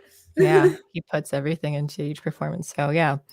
So VelociPastor, I again, like I don't think there's a ton to say about it. It is. You mentioned last week though too that you thought it was going to be like something that took itself seriously. I did, and then there was that the part where in the right at the beginning when his parents die in a car bombing, and like it shows them standing in front of their car and waving, and then it cuts back to him. It's like super cheesy, the whole scene, because they're just like, and as he's waving at them, I was like, why is his sleeve so loose? And that's when I realized he was wearing like a cheap priest costume. But then like, so like it cuts back to him, there's an explosion sound, and then it cuts back to the street where they were, and the car's gone and they're gone, and it says VXF car on fire. Yeah, and I was just on the screen, and I was like, oh, this is a joke. They're not serious. Fine, I am on board. Let's go. And then like when that weird sequence where he's talking to the other priest, like really early on before he goes to China, and like they keep showing close-ups, and I'm looking at their priest collars, and I was like, these are costumes. These are not actual priest vestments. These are costumes that they bought at a costume shop, because instead of like the black collar with the white collar underneath it that goes all the way around like a real priest's collar, it's just white sewn on to like, and you can see the fringes of the freaking cloth. It's so bad. I like that that's what you pick. I mean, at least at the beginning, it makes sense though. But like, there's so many other things. I know. I picked up on that. I was like not listening to them, and I was like, holy crap. Stevie J makes a good point and says, wait, how could VelociPastor be serious? You'd be surprised though. There are like things that are, I mean, I don't even know if you'd say Sharknado, whether like there are things that like There's a movie called Mosquito that's about mosquitoes being the bad guy. Yeah. So like I think Sharknado is self-aware and stuff too, but there are ones that like here like super low budget things that are maybe the names aren't as outrageous, but like they believe that like, you have like the writer, director, and star, and then they end up making like this ridiculous thing that they think, and they put like they are serious about it, and even as silly and stupid as it is. So I've watched a lot of bad movies. Geese are yelling. Hopefully it is just the ginger and not something attacking. But yeah, the whole, so the plot, for those of you who haven't seen it, is a pastor ends up when he gets especially angry. I think it was like when he's emotionally upset, then he ends up turning into a velociraptor. Oh, yeah, and this is what I was just going to bring this up. It's Stephen King's Sharks of the Corn, and the reason why I'm bringing this up is because I watched VelociPastor. Now this is in my recommended. And there's also avalanche sharks, and I don't think it didn't do it like sillily like VelociPastor did, but it is about at a ski resort in like the snow, and it is a ghost shark. So I don't remember why or how that like anything, but yeah, and I'm pretty sure like it wasn't like done as I think they were kind of playing it seriously enough, but it wasn't as like satirical. I heard Sharks of the Corn, says JB.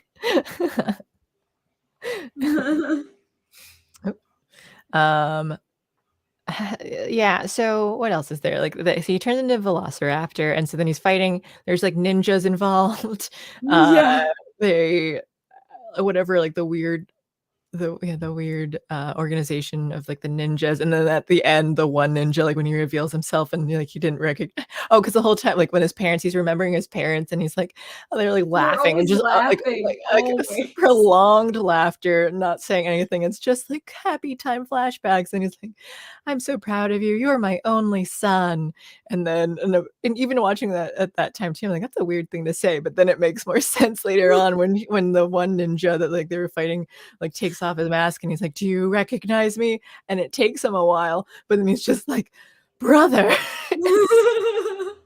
So then he's literally in the car when the dad says, you're my only son. Yeah, they're like at the family dinner, and in the car he like because they're laughing in the car, and then he just like sits up in the like in behind the back seat though, and he's just like alone. And I think it was in the house at dinner, and like he's just standing in the doorway when he's like, you're my only son, and he's clearly two sons. So it was so cheesy, but it's a fun movie on Amazon Prime.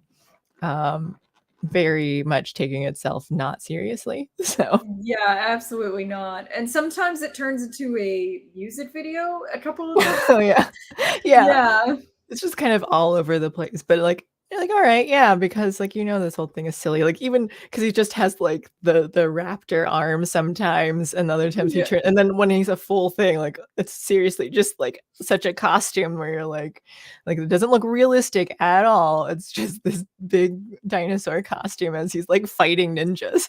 So, well, like the director and writer of this, he said that the way he came up with the idea is that he was texting with someone about his favorite dinosaur, and it auto-corrected to VelociPastor. And he was all like, and he made a Grindhouse trailer based on it, and then like that went viral, and then he made this movie.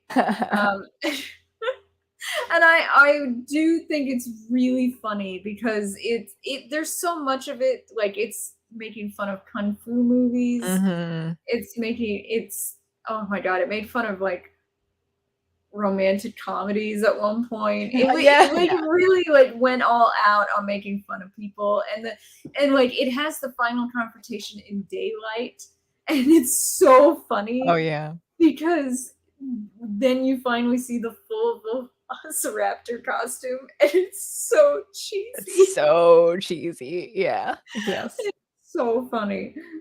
Mikey says, "Is your favorite dino isn't a Triceratops? Then you gay." I mean, I love Land Before Times, and so I think long necks. I think the Apatosaurus / Brontosaurus, whatever they were trying to be like, has been my favorite a lot. But now, I've got like geese and chickens, and they look a lot like what we believe dinosaurs were. So the way they walk too, and just maybe something along the birds. I want to read you a bit of trivia based on this about this movie. Police actually showed up to find out what was happening the day the movie's climactic fight was filmed. Though the scene was being shot in a relatively remote area of a park, people passing by could still see the actors and the set someone called the police to report that, quote, ninjas and someone in a short, fat dinosaur costume were running around in the park. Why did they need to call the cops for that, though? I don't know. I would just be like, okay, I don't know what's going on. Something's going on, but it's clearly you're all in costume.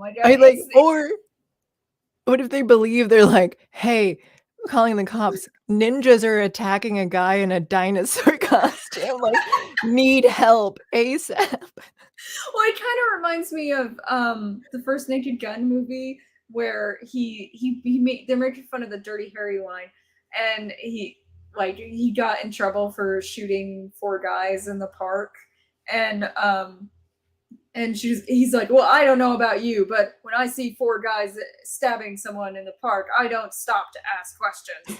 And like the police chief or mayor, it was the mayor, she goes, that was 5 actors performing Shakespeare in the park. You killed 4 actors, good ones. By the way, if you've not seen Police Squad, the old TV show, or the Naked Gun movies, you definitely have to. I can't remember if I have seen Naked Gun. Maybe the first one. It's been so long. At least I don't remember it. JB says, I still think the porta potties at Jurassic World should be marketed as VelociCrapper. Let me see. JB also told Winky that he has a 22 rifle for fun shooting. Yeah, I've got 3 or 4. I don't know how I've got like at least 8 guns. Most of them are rifles. I don't even keep track now too. AR-15, a bunch of stuff. Mr. Sparkle Gleam says a lot of free filming in the forest in VelociPastor. Well, they also they filmed this in Pennsylvania. Was it in PA? I can't remember. Yeah. I couldn't remember where it was. I don't know. There are a lot of like low budget. Like where, yeah, but a lot of filmed there. Forest things though, like they end up being in PA, and so, but it's hard to keep track of all the bad 0 budget movies that I've seen though, like which ones are in PA and which ones aren't. The title is totally AI generated because it's what Arnell asks, so it's AI generated. It's one of the pieces of trivia says this is the highest rated movie on Rotten Tomatoes. And I'm like, is that a joke that they put in the trivia? Now I have to look it up. Yeah. On Rotten Tomatoes. Me too. Okay, what does it say? No, my keyboard stopped keyboarding again. Rotten Tomatoes. No. Okay. There we go. Get there. Good job, keyboard. You did it. If it's the highest rated, then everything else, tomato meter, everything else is less than 59%, and audience score is less than 71%. So they probably put that someone put that trivia in there as a joke. I love it. I love the trolling, and I love that it's as high as 71%. Even the tomato meter with like the critics gave it 59. Like, wow. Well, it's satire. It's kind of hard to take, like saying like, oh no, it's bad quality makes it bad. It's like, no, it's purposely bad. You can't fault it for being purposely bad quality. Like, come on, its writing is deliberately cheesy. Everything it set out to do, it fucking did. Okay, it wanted to be cheesy, it wanted to be schlock, and it did it all. Schlock, like that. You like that word, schlock? Now I keep thinking of it in a oh shoot, what's his name? The Christopher, is it Christopher? Oh, I can't even think of he talks. I can't even do a voice though, so I don't know. Sean Connery, thank you. It's like Christopher. Sean Connery. Schlock. Yeah, so that's a fun movie. And I think that's a good movie to end on, like, because that's like more fun, like a more silly thing, rather than silly. Like Halloween Ends being so terrible and off and Dahmer being a downer. Werewolf by Night was good too. We got like, it was a mix. There was ups and downs here. I'm not even thinking of Sean Connery. I'm thinking of like the did Will Ferrell play him in a SNL sketch? I'm thinking of like an impersonation of Sean Connery, I think, on the Jeopardy SNL sketch, which is no, Will Ferrell played Alex Trebek, I think. I don't remember who did Sean Connery. But yeah, hi Peter Lim. Well, Alex has to run, so let's wrap up here. Again, this is the last one on Unsafe Space. We are still going to be here on Fridays, but we're going to move this stream to Thursdays in like 2 weeks because Alex is going to take a break after streaming so much this month. Because I realized that even though I didn't stream 2 days this month, it's still more live streams than 31.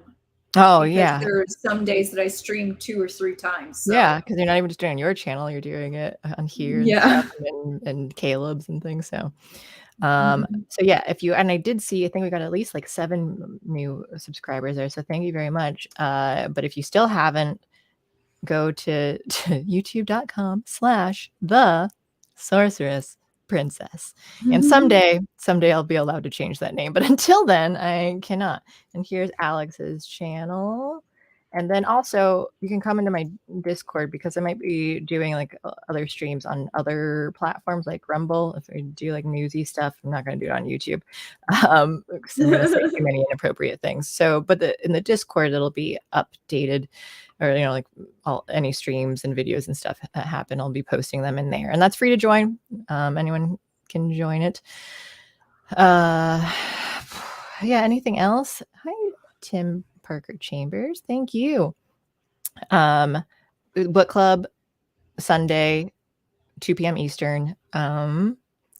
Email me, if you want to speak at unsafespace.com if you want to join on camera.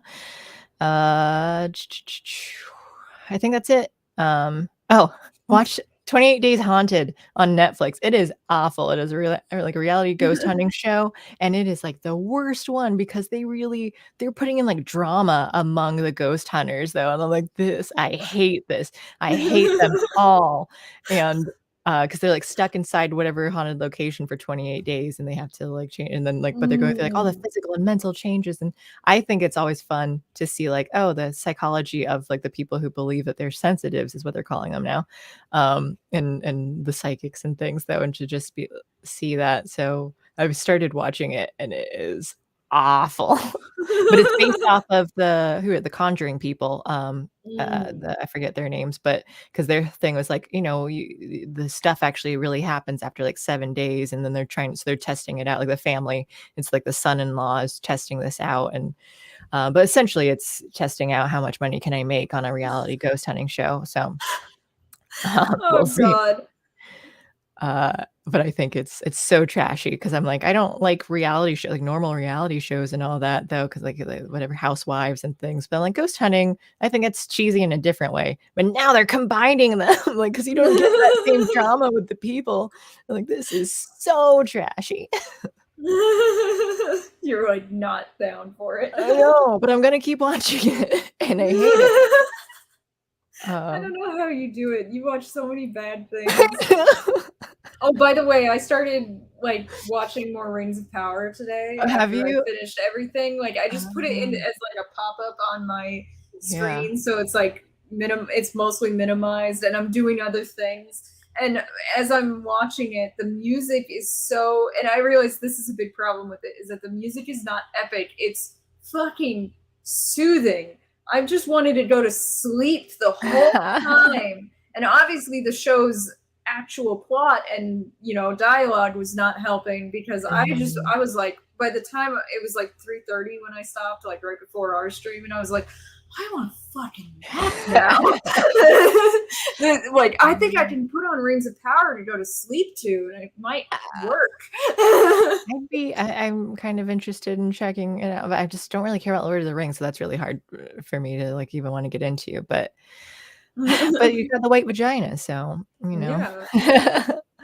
There is that. But no, and I can't right now. Everything I'm doing is just horror stuff though, so I can't like until through Halloween. I'm only doing horror based movies and shows. So, all right. Well, thank you guys, and thanks for at least for now. Maybe at some point we'll bring it back in some sort of other form, like of TMR here on Unsafe Space. But thank you for joining the last episode for now on Unsafe Space. But it's not forever. Again, we're going on the other channel, and it'll be a little bit later than 7 p.m. Eastern, and probably be 8 or 9 p.m. Eastern once I figure out a groove of my schedule. Won't be next Thursday. Not next Thursday. No, we'll say we'll be back November 10th is the plan on youtube.com/the sorceress princess. On November 10th. The time is a little bit TBD right now, though. Bye, Mr. Drummer. And well, you don't like elf on skates. But thank you guys so much for watching. I love you all, especially Alex. And go watch Alex's stream that she's going to do right now too. Yes, so, right now. I'm like, yeah. And happy Halloween. I know. Happy Halloween, everyone. Goodbye.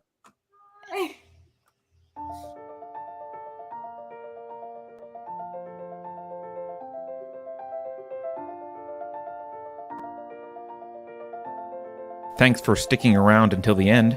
If you're new to Unsafe Space, check out our deep content library that includes discussions with everyone from James Lindsay to Brett Weinstein. And please consider helping to fund our work by visiting unsafespace.com/donate. You can find us on a variety of social media platforms, and you can find a community of like-minded individuals on our Unsafe Space Discord server, which is open to financial supporters at any level.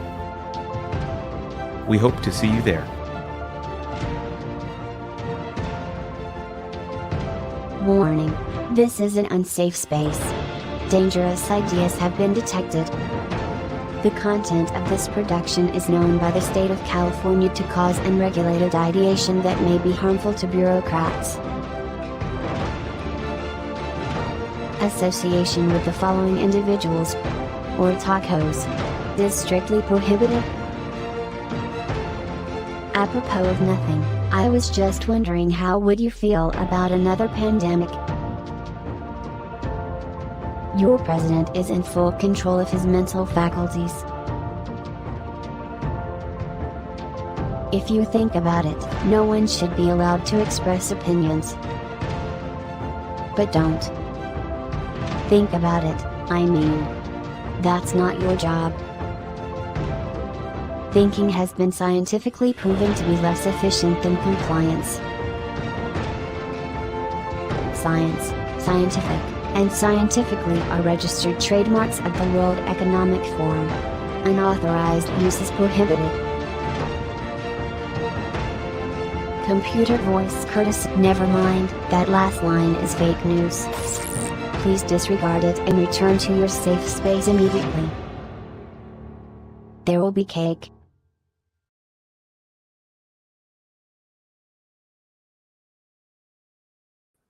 I don't have anything else to say. Alex is going on and streaming, but I just wanted to do another post-credit scene. So, happy Halloween and Pika Pika Pikachu. Okay, goodbye.